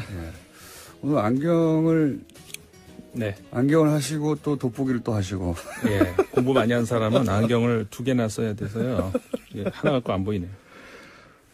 그 안경 아래쪽에 돋보기 돼 있는 그런 거 있지 않습니까? 왜? 예, 되는데, 그러니까 이게 그렇게 하려면은 정확하게 맞추려면 좀 비싸요, 사실은. 그래서 이렇게 하는 게 더 싸서. 그렇죠. 아래쪽은 돋보기로 된 알들은 비싸더라고요. 예, 좋은 걸로 하려면 굉장히 비싸더라고요. 예, 거기까지는 그래서. 싼 걸로 그냥. 2개로 겹치는 게 쌉니다. 인문결 연구소에 회원 많아져야 되겠습니다. 그래서, 안경을 2개나 끼고 나오셨네요. 자. 중의원 선거를 다루실 거라고 제가. 예, 일본에서 어제 그 중의원 선거가 있었죠. 중의원이라 하면은 이제 그 하원에 해당되는 그 선거인데 우리나라에서도 관심이 많이 높았었죠. 그렇죠. 아베가 어떻게 될 거냐. 네. 그 결과를 잠깐 말씀드리면요. 아직 정확하게 모든 것이 종료되지는 않았습니다. 근데 아사히 신문의 발표를 보면은 현재까지 자민당과 공명당의 연합 정권 312석을 얻었다. 312석이면 개헌 가능한 숫자 아닙니까? 그렇죠. 3분의 2를 넘어선 거죠. 드디어 개헌하겠네요. 그렇게 나왔고 그다음에 요미우리 신문의 경우는 312석을 넘지는 않은 것으로 지금 나오고 있습니다. 그러니까는 309석이 됐다. 그래요? 근데 309석이면 사실상 뭐 310석에 한 석 부족한데. 그러니까요. 310이죠, 숫자가. 그런데. 한 명 땡겨오겠네요, 그러면. 그렇죠. 근데 이제 그 자민당 단독으로 이미 과반은 넘어선 것으로 지금 나오고 있고요. 과반은 단독으로 넘어섰고, 그 다음에 공명당과 연립정권이 이제 합하면은 아까 이제 말씀드린 그 수치가 나오는데, 근데 이제 3분의 2석이 왜 중요하냐? 그 개헌 가능. 그렇죠. 선이 전쟁 가능한 국가. 그렇죠. 거기까지 이제 갈 수 있는 선이 3분의 2 선이죠. 그게 310석인데 그 조건으로 따지자면은 지금 아까 말씀드린 것처럼 뭐 312, 309 이게 중요한 게 아니라 이미 개헌에 찬성하고 있는 그러니까 야당 중에서도 개헌에 찬성하고 있는 야당들이 또 있거든요. 그 희망의 당이라든가. 희망의 당. 예. 그 사실 야당이지만 사실상 그 우파 정당입니다. 더 극우죠. 극우 정당입니다. 그 다음에 유신당 역시 마찬가지로 개헌에 찬성하고 있는 정당인데 그 이 희망의 당이 지금 49석이 나오는 것으로 두 언론사가 동일하게. 49석이나요? 네. 근데 원래는 더 나올 것이라고 예상이 됐었어요. 그런데 그러니까 왜냐하면 이걸 좀 이따 말씀드릴게요. 그리고 그런데 이제 제1야당 자리를 놓고 경합을 벌였던 입헌민주당이 54석으로 그래서 이제 말하자면은 제1야당이 될 가능성이 지금으로서는 굉장히 높아진 거죠. 어쨌든 근데 이제 그 개헌이 가능한 3분의 2석을 넘으려는 그러니까는 310석을 넘기 위해서는 아까 말한 그 숫자에다가 이 희망당 49석 그다음에 유신당 10석 합치면 이미 훨씬 넘어선 거죠. 그러니까 사실상 아베 총리 입장에서는 복도 이런 복이 있을까요? 희망의 당은 우리로 치면은 친박당 정도 되는 거죠. 네, 친박당. 그러니까 자유한국당이 있는데 친박당이 또 생겨서 근데 그 친박당이 한 40석, 50석 얻었다 이렇게 그렇죠. 생각하시면 되는 정도의 극우 정당인데 이게 저는 아베 전략이라고 봅니다. 이렇게 더 극우가 생김으로 해서 자신이 마치 중도처럼 보이는 효과를 거두려고 하는 거 아닙니까? 예. 충분히 가능성이 같은 있죠. 편이에요, 같은 편. 예. 사실은. 사실상은 같은 편입니다. 다만 이제 그러니까 우파 안에서 경쟁을 벌였었는데, 그러니까는 고이케 유리코, 도쿄도 도지사. 그 사실상 한때는 아베 총리를 위협할 수 있는 혹은 차기 주자로 이렇게 우리 내세울 수 있는 뭐 그렇게 됐었습니다만은 결국은 그 실험에 실패를 했다 이렇게 볼 수도 있고요. 왜냐하면은 아까 이제 말씀을 드리려고 했던 것이 뭐였냐면은 사실상 그 54석이 나올 것이다. 아니면 더 넘을 수도 있다. 이제 이렇게 해서인데 49석이 나왔거든, 지금. 그거는 뭐냐면은, 이 희망의 당이, 그러니까 좌파의 그 의원이 그렇게 많지는 않았었어요. 근데 어떻게 된 거냐면은 그 민진당이라고 있었잖아요. 민진당에서 사실상 야당인데 민진당 의원들이 상당수가, 그러니까 민진당 지도부에서 이미 이번에 출전을 포기하고 좌파 의원들로 하여금 희망의 당에 알아서 그냥 단일 후보로 만들어서 나가라 이렇게 사실상 포기를 한 거죠. 그러니까 이게 전략적으로 야당이 대실패를 한 건데 거기에 반발해서 이펀 민주당이 이제 만들어진 그 정당인데 그러니까 이번에 새로 만들어진 정당이에요. 이번 10월 초인가 9월 말에. 근데 희망의 당도 뭐 만든 지 얼마 안 된. 그렇죠. 근데 이제 지금 아까 말씀드렸던 이펀 민주당이 단숨에 지금 제1야당으로 섰다는 거죠. 그래서 저는 이제 이런 것들을 우리가 봤을 때 몇 달 전에 프랑스 선거 때도 말씀을 드렸던 것 같은데요. 사실 교훈이 있습니다. 우리가 정치를 할 때 명분으로는 어떤 대의명분 굉장히 중요한 그런 거죠. 현실적으로는 표가 중요하다 이렇게 하는데 국민들은 그렇게 만만하지 않습니다. 현실적으로도 야당으로서 명분을 잃으면은 단순히 표를 쫓아서 이렇게 따라가다가는 지금 일본 선거처럼 이번에 민진당처럼 바로 망한다. 지난 프랑스 대선 때도 그렇지 않았습니까? 프랑스 총선 때 죄송합니다. 총선 때도 그랬던 것이 사회당이 바로 표를 위한 어떤 노선 변경 이런 전략을 썼다가 완전히 좌파로 유권자를 다 뺏겼거든요. 그러니까는 그러면서 이게 더 좌파가 더 커지는 그런 효과가 나왔었는데 자기 정체성을 지켜야 된다는 그런 말씀이시죠. 그렇죠. 이제 그렇게 볼 수가 있습니다. 근데 그나저나 저는 사실 일본이 오랫동안 사실 사실상의 일당 독재에 가까운 국가지 않습니까? 네. 몇십 년입니까 이미 전후에. 그렇죠. 잠깐 민주당 한번 했다가 망하고. 네.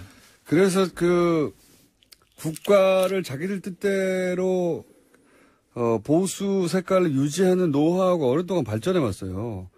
그래서 우리 일베가 일본에서 모델을 따온 것이라고 보여지는 일본의 혐한 단체 있지 않습니까? 네.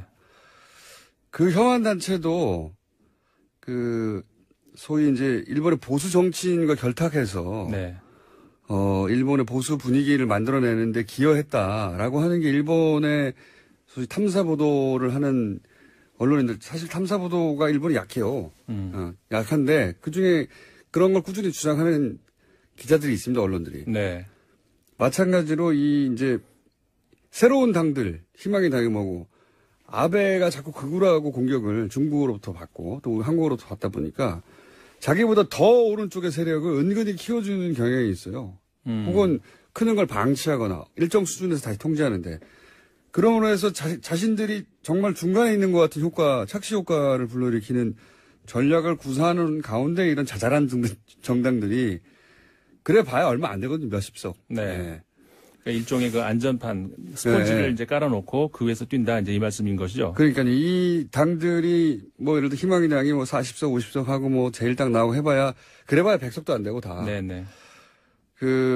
아베가 장기 집권하는 데는 오히려 도움이 되는 거죠. 그렇죠. 이거 봐, 내가 이렇게 중립적이야. 혹은 이런 극단적인 세력하고는 다르게 내가 역시 중도 정도 되는 거야라고 하면 실제로는 극우인데. 그렇죠. 극우에 극우가 나와가지고 그런 효과를 불러일으키고 있는 게 아니죠. 맞습니다. 아베 총리가 실질적으로 몇 년 전에도 이제 사실 그렇게 극우를 경계하는 그런 아주 전략적인 그런 목소리를 냈었죠. 자기가 극우면서. 공장장 말씀이 적절한 것 같아요. 아베 총리의 전략으로서는 이 이상 그러니까요. 바랄 게 없는 이렇게 거죠. 되면 일본 국민들한테는 아베는 좀 합리적이고 중도적이구나. 그렇죠. 이런 이미지가 각인 효과가 생기는 거죠. 착시를 일으키는 거죠. 실제는 그건데. 네. 그렇게 되면서 이제 사실 뭐 이제 그 한 2020년까지는 탄탄대로가 열렸다. 이렇게 최장기입니다. 일본 역사상. 네. 최장기. 그렇게 됩니다. 이 참 그 여러 가지 그 사이에 그 여러 가지 장애물이 있었잖아요. 예. 돌불이 걸려 넘어지고 사학 스캔들 스캔들 있었고 그렇음에도 불구하고 이렇게 되는 것이 역시 그 지금 말씀하셨습니다마는 그 일본의 지리멸렬한 야권 그다음에 이제 최근 아까 말씀드린 그런 그 전략적인 대실패 이거는 전략이라고 할 것은 대의명분 국민들이 그렇게 호락호락 그렇게 넘어가지 않는다는 거 그런 걸 다시 한번 보여주는 것이고 그런 면에서 봤을 때 뭐 거의 뭐 이제 황제급의 지금 뭐 그 지위에 시진핑하고 거의 비슷하게 예, 황제급이 됐죠. 이 한반도를 둘러싸고 양쪽에서 거의 황제 같은 근데 이런 거를 두고 그 우리 국내 일각에서는 굉장히 우려스러운 그런 목소리가 나오더라고요. 네. 스트롱맨밖에 없다. 사강님 전부 뭐 트럼프 뭐 시진핑 아베 예. 저기 푸틴 전부 다 근데 그 안에서 우리 뭐 너무 이게 뭐 약한 거 아니야. 근데 저는 그 반대로 봅니다.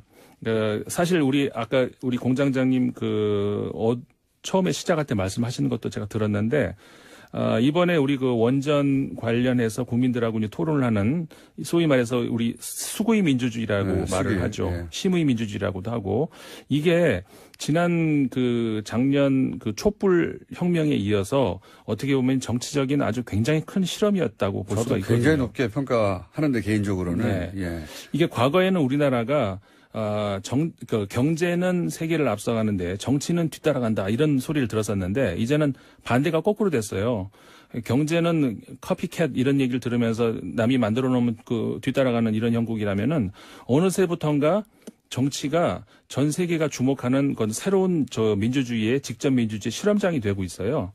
그러니까 지금 수구의 민주주의 같은 경우도 이미 각 언론들 그래서 예를 들어서 조선일보 같은 경우도 국민 이성 예. 동아일보도 집단지성이라는 말을 쓰면서 굉장히 뭐라고 할까요? 호평을 이렇게 내놨다는 거죠. 사실은 저는 그렇게까지 기대 안 했었거든요. 근데 과정도 매끄러웠지만 결론도 누가 찬성하든 반대하든 상관없이 그렇죠. 이거는 받아들여야 된다라고 할 수밖에 없을 정도의 결론도 깔끔하게 나왔고 맞습니다. 예, 이 정도면은 제가 보기에는 다른 나라에서 모델로 배우러 올 것 같고. 그럼요. 예. 제도를 조금 더 보완하고. 네. 예를 들어서 여론조사 기법이 계속 발전하고 고도화됐듯이 조금 더 정교하게 의견을 받아들일 방법이 없을까. 보완해 나가서 이 정도면은 웬만한 어려운 거는 다 이걸 통해서도 해결할 수 있겠다는 생각 듭니다. 맞습니다. 네. 그래서 아까 말씀드렸던 것처럼 어떤 주변의 국가들에 있어서의 어떤 한 개인의 리더에 의해서 끌어가는 장기 집권 이건 20세기 모델이죠. 20세기 중에서도 후진 국가 모델인데, 그러니까 한마디로 거꾸로 가고 있는 그런 주변에 맞서서 우리나라는 그렇지 않다는 거, 굉장히 탄탄한 민주주의의 어떤 길로 들어서고 있다. 그런 모델을 현 정부, 문재인 정권이 잘 만들어내고 있다. 저는 그래서 갑자기 국뽕이란 말 지난주에 제가 말씀드리려고 했었잖아요. 네. 근데 이건 새로운 의미에서의 국뽕인데 이거는 굉장히 자랑스러운 어떤 새로운 현상이죠. 리더에 의한 국뽕이 리더를 따라가려는 게 아니라 우리가 만들어내는 거. 예. 이거 제가 보기에는 해외 정치학자들이나 이거 주목하기 시작하면 큰 뉴스거리가 될 거예요. 네, 해외에서도. 그럼요. 예. 해외에서도 이런 거 안 해요. 그렇죠. 이거 굉장히 드문 예예요. 이런 거는 전 세계적으로도. 자, 소장님. 네. 가입자 많았으면 좋겠습니다. 덕분에 많아질 것 같습니다. 여기까지였습니다. 임상근 편집위원이었습니다. 안녕. 여기를 압수수색하라고 한 거 아니에요. 그러니까 검찰이 압수한 모든 서류가 가짜인 거예요. 이제 정말 황당한 일인데요. 다시 수사를 해야 될 정도로 이런 일이 생겼습니다. 저는 국정원의 핵심 공작 관련자는 구속 수사 없이는 말이 안 된다고 봅니다. 증거인멸의 위험이 없기는 뭐가 없어요. 추명호 국장도 실제 자신의 컴퓨터 하고 주변에 노트북 다 지우라고 한 거 아닙니까? 네, 또 최근에 드러난 사실인데요. 국정원 개혁발전위원회 관계자에 따르면 추명호 전 국장이 사무실의 컴퓨터 10대가 초기화되고요. 노트북 세대는 아예 폐기가 됐다라고 합니다. 국정원을 상대로 국정원의 국장, 실장 이런 급을 상대로 해서 핵심 공작을 따지는데 증거인멸의 위험이 없다고 판단한다는 것은 웃기는 소리라고 봅니다. 저는 정말. 네, 특히 이 같은 조치 같은 경우에는 국정원 내부 규정에 따라서 진행됐다라고 하는데요. 그러니까 박근혜 정부 국정원의 묵인하에서 이런 증거인멸이 이뤄졌다라는 거죠. 추명호 전 국장요. 특히 추명호 국장만 계속 주목받는 이유는 물론 구속영장이 기각돼서도 하지만 왜 보호받는다면 만약에 사실은 추명호 국장이 최순실 라인이고 추명호 국장이 우병우 직보했다는 의혹이 있지 않습니까? 예. 그리고 본인이 직보했다는 것도 인정을 하긴 했죠. 예, 오늘 아침 경향신문 보도입니다. 검찰 조사에서 우병우에게 비선보고했다라고 본인이 직접 인정했다라고 합니다. 근데 최순실 관련 보도는 안 했다는 거 아닙니까? 네, 그건 끝까지 부인하고 있습니다. 이게 이제 누구를 보호하느냐? 왜 최순실을 보호하겠어요? 최순실을 인정하려면 우병우 전 수석이 나와야 되고 우병우 전 수석은 최순실 모른다고 했잖아요. 그리고 그렇다는 얘기는 우병우, 최순실, 박근혜로 이어지는 국정농단의 핵심 라인을 인정해야 되는 거거든요. 드러나야 되는 거. 결국은 추명호 국장을 보호한다는 것은 박근혜 전 대통령으로 연결되는 그 고리를 보호하는 거다라고 그걸 영장실질심사 같은 것으로 보호하고 있는 것이다. 그걸 기각심으로써 라고 추론하는 게 자연스럽지 않나 저는 생각합니다만 두 번째 영장도 기각하는 점 두고 보죠. 예. 이런 추가적인 사실들이 많이 나오는데 국정원 간부가 증거인멸의 위험이 없다고 하는 건 좀 말이 안 된다고 봅니다. 그것이 직업인 곳이에요, 여기는. 예를 들어서 그게 적국을 상대로 하는 거면 그게 잘하는 거죠. 근데 이렇게 공작을 국민들을 상대로 해놓고 그게 드러날 것 같으면 다 없애버리는 그게 직업인 조직하고 거기 국장이 증거인멸의 위험이 없다고 기각한다는 건 정말 웃기는 소리라고 봅니다. 가짜 사무실. 예, 추 전 국장 같은 경우에는 혐의의 타당성, 필요성, 구속영장의 필요성 같은 것이 인정하기 어렵다라는 이유도 있긴 있는데요. 어쨌거나 두 상위의 상급자 두 사람은 증거인멸 우려가 있다라는 이유로요. 영장이 나왔습니다. 자, 이렇게 되면 남재준 당시 국정원장도 이제 수사 대상이 되겠네요. 직접적인. 네, 그렇죠. 왜냐하면 그때 압수수색 할 때 압수수색 메인 서버 거부한 게 남재준 국정원장이었습니다.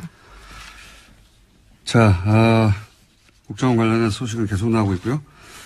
다음 뉴스는요? 네, 자유한국당 관련된 소식도 전해드리겠습니다. 자유한국당 홍준표 대표가 친박 핵심 의원들과 서로 싸우고 있는데요. 서로 물러나라면서 폭로전에 나섰습니다.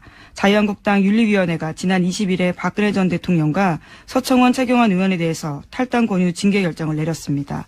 그 이후에 벌어진 일인데요. 서청원 의원은 어제 기자회견을 자청해서 홍준표 대표 체제가 종식돼야 된다라고 비판했습니다. 특히 성완종 리스트 사건을 꺼내 들었는데요. 그와 관련해서 홍 대표가 자신에게 협조를 요청한 일이 있다라고 폭로했습니다. 그러자 홍준표 대표는 또 반박을 했는데요. 오히려 MB정부 때 감형시켜주고 석방시켜주고 사면해준 사람에게 고맙다고 인사한 사람이 누구냐라고 반박한 겁니다.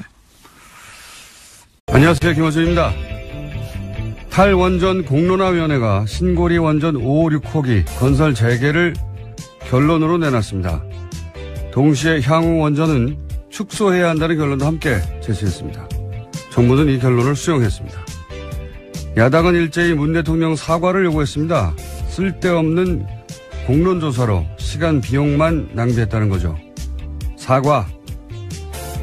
애초 야당은 공론화를 결론 미리 내놓고 하는 요식행위라고 비판했죠. 그런데 시민들은 정부와 다른 결론을 내놨어요. 요식행위가 아니었던 겁니다. 그러니까 사과는 짜고 치는 고스톱이라고 비난했던 사람들이 해야 하는 거죠.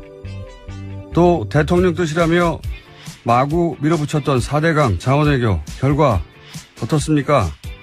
그로 인해 막대한 국고 손실을 국가에 떠넘긴 사람들은 그때 우리도 이런 과정을 거쳤어야 했다고 국민들 앞에 사과를 해야 하는 겁니다. 안철수 대표도 마찬가지입니다. 본인 대선 공약도 탈원전에 신고리 건설 백지화 아니었습니까? 역시 사과는 자신의 공약을 몇 개월 만에 뒤집은 본인이 해야 하는 거죠. 공론화라는 이 절차 큰 박수를 받아 마땅합니다. 김원준 생각이었습니다.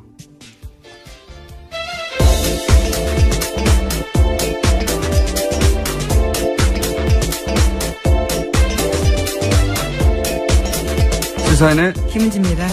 다스는 누구 겁니까? 누구 겁니까? 자, 저는 이 공론화위원회가 건설 중단을 결론을 낼 줄 알았어요. 예. 아무래도 대통령 공약이었기 때문에요. 네네. 그렇게 전망되는 바도 컸었습니다. 게다가 참 재밌는 것은 이 공론화위원회 발표 이후에 원전 건설, 추가 건설은 중단해야 된다는 여론이 훨씬 높아졌어요. 굉장한 실험이었어요, 제가 보기에는. 예, 정말 새롭고 신기한 실험이었는데요. 의미 있는 또 과정이었습니다. 결과를 잠깐 정리해 주세요. 네, 신고리 오류코기 공론화위원회가 지난 20일에 건설 재개 권고안을 담은 최종 권고안을 발표했습니다. 최종 조사 결과에서는 건설 재개가 59.5%, 건설 중단이 40.5%였고요. 그래서 최종 결과는 19%포인트 차이가 났습니다. 그러니까 오류코기는 건설을 재개하되 이미 공정이 진행됐으니까 그러나 추가 건설은 하지 말자. 이게 결론이잖아요. 그리고 이 발표 이후에 제가 알기로는 리얼미터 여론조사가 있는데 원래 박빙이었거든요. 건설 재개와 중단이. 탈원전 여론이 훨씬 높아졌어요. 참 예상 못했던 결과입니다. 모든 게. 예. 그리고 이 실험 자체가 가지는 의미가 굉장히 큰 게 그동안 우리가 대의민주주의라고 했거든요. 그러니까 동네마다 의원씩 하나 뽑아가지고 나 대신해서 대의해서 법을 만들고 시스템을 운영하는. 이번에는 선출직 하나도 없이 다 스스로 공부하고 다 스스로 질문하고 판단해서 시민들이 정책을 결정한 거거든요. 이런 제도는 스위스를 직접민주주의라고 하는데 말이 직접민주주의죠. 거기 있는 칸톤이라고 그러죠. 그 주에서 실제 그 광장에 모여가지고 직접 의사결정을 하는 주는 하나밖에 없어요. 이름 갑자기 생각이 안 나요. 글라루스인가? 야, 글라루스일 겁니다. 작은 도시인데 1년에 한 번 그것도 광장에 모여서 자기들끼리 투표해가지고 뭘 결정하는 란츠게마인드인가? 오늘 갑자기 안 하려고 했더니. 스위스도 직접민주주의라고 이렇게 흔적이 남아있는 거죠, 흔적이. 입니다. 예. 아무 내용 없이 똑같은 말을 계속 한다는 게 충격적이네요, 몇 달째. 이건 리얼리티 프로에서 예고편 보면 항상 뭐 충격적인 내용이 나올 것 같잖아요, 다음에. 보면 별거 없어요. 똑같은 짓의 반복입니다. 뻥튀기 연속. 예, 말만 바뀌었지. 네, 다음 달 동북아를 이제 드디어 방문하게 되는데요. 이와 앞서서 북핵 위기와 관련된 이야기를 한 것으로 보입니다. 아니, 그러니까 뭐, 충격을 더 이상 안 받으니까 자기가 직접 충격이라는 단어를 사용하는 거 아닙니까? 다음 뉴스는요? 네, 카탈루냐 분리 독립을 둘러싼 스페인 중앙정부와 카탈루냐 자치정부의 갈등이 다시 커지고 있습니다. 스페인 총리가 현지 시각으로 21일 긴급 국무회의를 열고 헌법을 발동해서 카탈루냐 자치정부를 해산하고 향후 6개월 내에 선거로 새 지방정부를 구성하기로 결정했습니다. 그 기간 동안엔 중앙정부가 카탈루냐를 직접 통치하게 되는데요. 카탈루냐 자치정부는 반발하고 있습니다. 이게 원래 강대국 혹은 강제한 전략이에요. 이게 자치권을 박탈한다고 해버리면 이제부터 카탈루냐는 독립이 아니라 자치권 확보가 전선이 되는 겁니다. 그러니까 제가 보기에는 카탈루냐 자치정부가 전략적으로 실패했다. 그때 독립선언을 했었어야 돼요. 독립선언을 해놓고 독립선언을 한다고 직접 바로 독립되나요? 안 되는데 전선을 거기서 그었어야지. 이거 뭐 내가 열내고 할 얘기도 아니긴 한데 투표권도 없고. 근데 그랬어야지 최소한 자치권 확대라도 되죠. 예. 이 중앙정부가 계속 겹주고 그러니까 이제 유예한 거 아닙니까, 선언을. 유예하고 났더니 아예 박탈한다고 전선을 밑에다 확 그어버린 거죠. 여기에 이제는 뭐 다시 되돌려 달라고 시위를 해야 될 판이니까 전략적인 완전한 실패죠. 예. 당한 거라고 봅니다. 물론 뭐 다시 국면 전환이 100만 명, 200만 명이 나와서 계속 시위를 하면 될 수도 있겠지만 지금으로서는 뭐 끝났다고 봐야죠. 자, 오늘 여기까지 하겠습니다. 시사인의 김은지였습니다. 감사합니다. 자, 벌써 2달이 됐습니다. 저희가 BBK 다스를 다뤄온 지가. 드디어 이제 거의 모든 국민들이 다스 누굽니까를 알고 있고 개그 프로그램에서도 나왔다고 합니다. 다스 누굽니까? 다스 누굽니까는 저희 방송을 계속 들어오신 분들은 그 답을 알 텐데. 자, 주진우 기자, 안원구 청장님 나오셨습니다. 안녕하십니까? 안녕하십니까? 안녕하십니까? 네. 목소리로 이제 구분하시고요, 두 분을. 지난 시간에 저희가 본론을 들어가려고 하다가 실패한 이야기를 이어서 오늘 해야 될 것 같아요.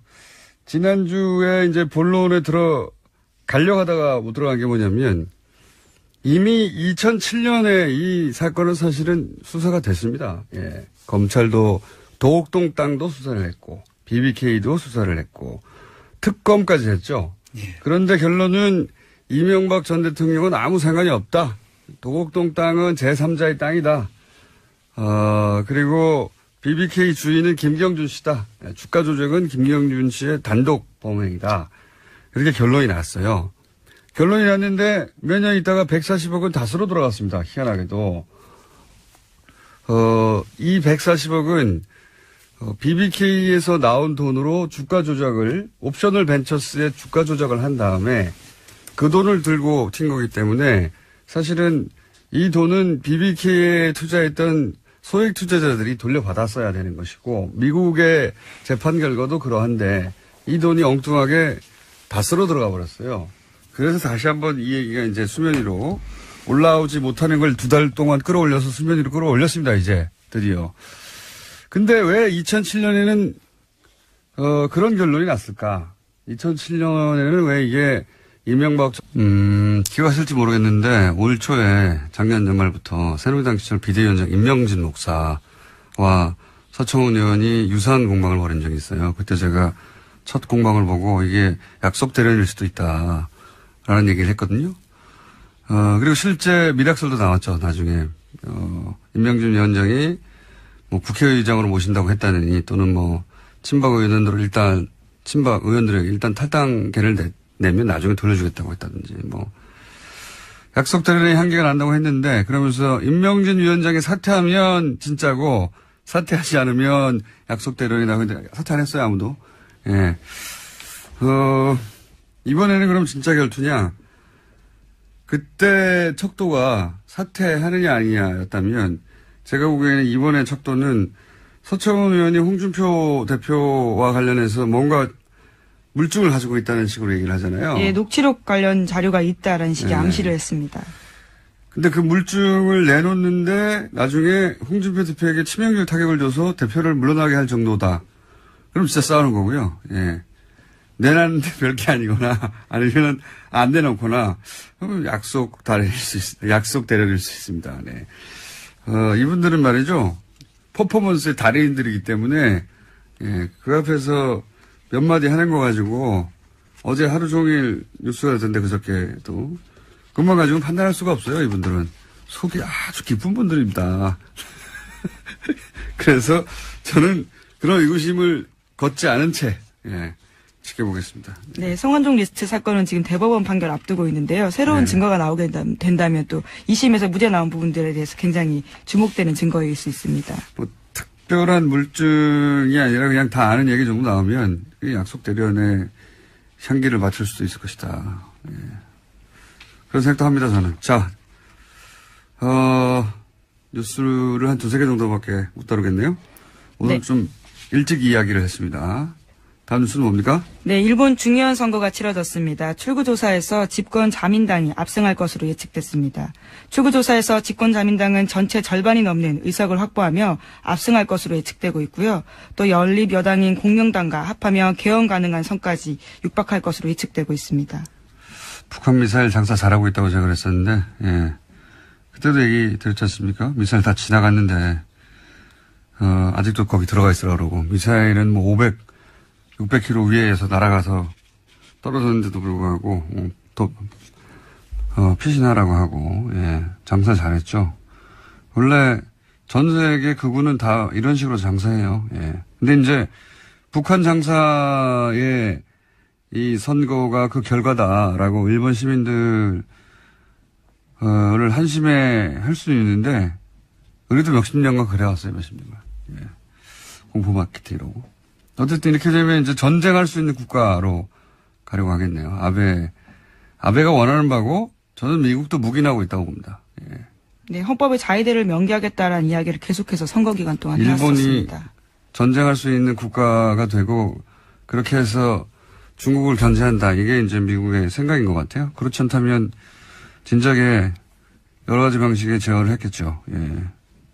수수방관하고 있는 거죠. 예. 우리한테는 그러니까 좋은 게 아니에요, 전혀. 미국을 그 일방적인 우방으로만 생각할 게 아니라 미국이 동북아에서 어떤 전략을 가지고 있고 우리는 어떻게 활용하고 일본은 어떻게 활용하는지 봐야지. 맨날 미국 얘기만 하면 뭐합니까? 예. 자, 다음 뉴스는 또 뭡니까? 네, 도널드 트럼프 미국 대통령이 대북 대응과 관련한 인터뷰를 또 했습니다. 필요한 경우에 대비해서 우리가 얼마나 안전하게 준비되어 있는지 안다면 충격을 받을 것이다 라고 말했는데요.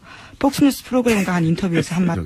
실제 이 공론화 제도는 제가 보기에는 세계적으로 굉장히 큰 의미가 있고 사실 여당, 야당 나와서 100명씩 막 밤새 3박 4일 토론, 끝장 토론을 한다고 해도 이거 결론 안 나거든요, 절대로. 싸우기만 하지. 그런데 이제 이 400여 명이, 길을 제시했고, 그게 굉장히, 그 결론이 마음에 안 드시는 분들도 있겠지만, 저도 뭐 건수할 중단이 개인적인, 생각인데, 이런 과정을 거쳐서 결론이 나면 또 수긍하지 않을 수가 없어요. 네, 과정 자체가 굉장히 의미 있는 실험이었습니다. 이런 보완은 필요하겠죠. 그러니까 400명이 과연 민의를 평균적으로 제대로 반영했는가. 근데 이건 뭐, 여론조사 기법이 시간이 지날수록 정교해지잖아요. 그렇게 이제 보완할 문제인 것이고, 예. 보통 대통령은 이런 거 안 하거든요. 왜냐하면 예를 들어서 이명박 전 대통령한테 4대강 공론화 해서 결정하자 그러면 그걸 했겠어요? 예. 미치겠냐고 그러겠지. 그럼 내가 왜 대통령 했어 그러겠지. 그러니까 이게 결론이 정부하고 다를 수 있다는 걸 알면서도 제가 보기에는 그 시스템을 도입한 결정은 대담한 결정이었다고 봅니다. 예. 정부는 이 사안만큼은 박수를 받아 마땅하다. 예. 뭐 보수 야당이 반대 이 결론 나고 나서 비판하는 건 이해가 가는 면도 있어요. 원래 무조건 건설하자는 거였으니까. 근데 저는 국민의당이 이걸 비판하는 건 앞뒤가 맞아요. 아무리 생각해도 국민의당에서는 안철수 대표가 그 체르노빌 몇 주년 좀 하여튼 몇 주년 그때 잘 가라 핵발전소인가? 그런 국민본부가 있어요. 그때 같이 서명도 하고 신고리 건설 백지화 탈원전 본인이 직접 건설 중단돼야 된다고 했었단 말이죠. 국민의 생명 안전보다 중요한 것은 없다. 본인이 한 말입니다. 예. 몇 개월 됐다고 이게 갑자기 입장을 바꿉니까? 자, 사과할 대상이 없다, 정부가. 사과는 거꾸로 해야 되죠, 저희들이. 자, 길게 얘기했습니다만은 하여튼 굉장히 의미 있는, 절차고, 앞으로도 이 절차를 더 보완해서 다른 어떤 갈등 상황에도 적용할 수 있겠다 그런 생각도 합니다. 자, 다음 수는요? 네, 지난주에 추명호 전 국장의 구속영장이 기각됐다라는 소식 전해드린 바가 있는데요. 바로 그 다음날 또 다른 구속영장 실질심사가 있었습니다. 이명박 정부 국정원에서 정치 공작을 주도했다라는 혐의로 유성옥 전 심리전단장과 신승균 전 국익전략실장의 구속영장 심사가 있었는데요. 이 두 사람은 구속됐습니다. 특히 눈에 띄는 거는 신 전 실장인데요. 이 사람 같은 경우에는 추명호 전 국장의 직속 상관이기도 합니다. 그래서 검찰은요, 추명호 전 국장에 대해서 보강 수사 후 영장을 다시 청구하겠다라는 방침입니다. 그 추명호 국장은 왜 구속되지 않았냐? 그때부터 본 말들이 많았는데 신 실장이 직계라이기도 하고 신 실장은 또 구속됐어요. 네, 그렇죠.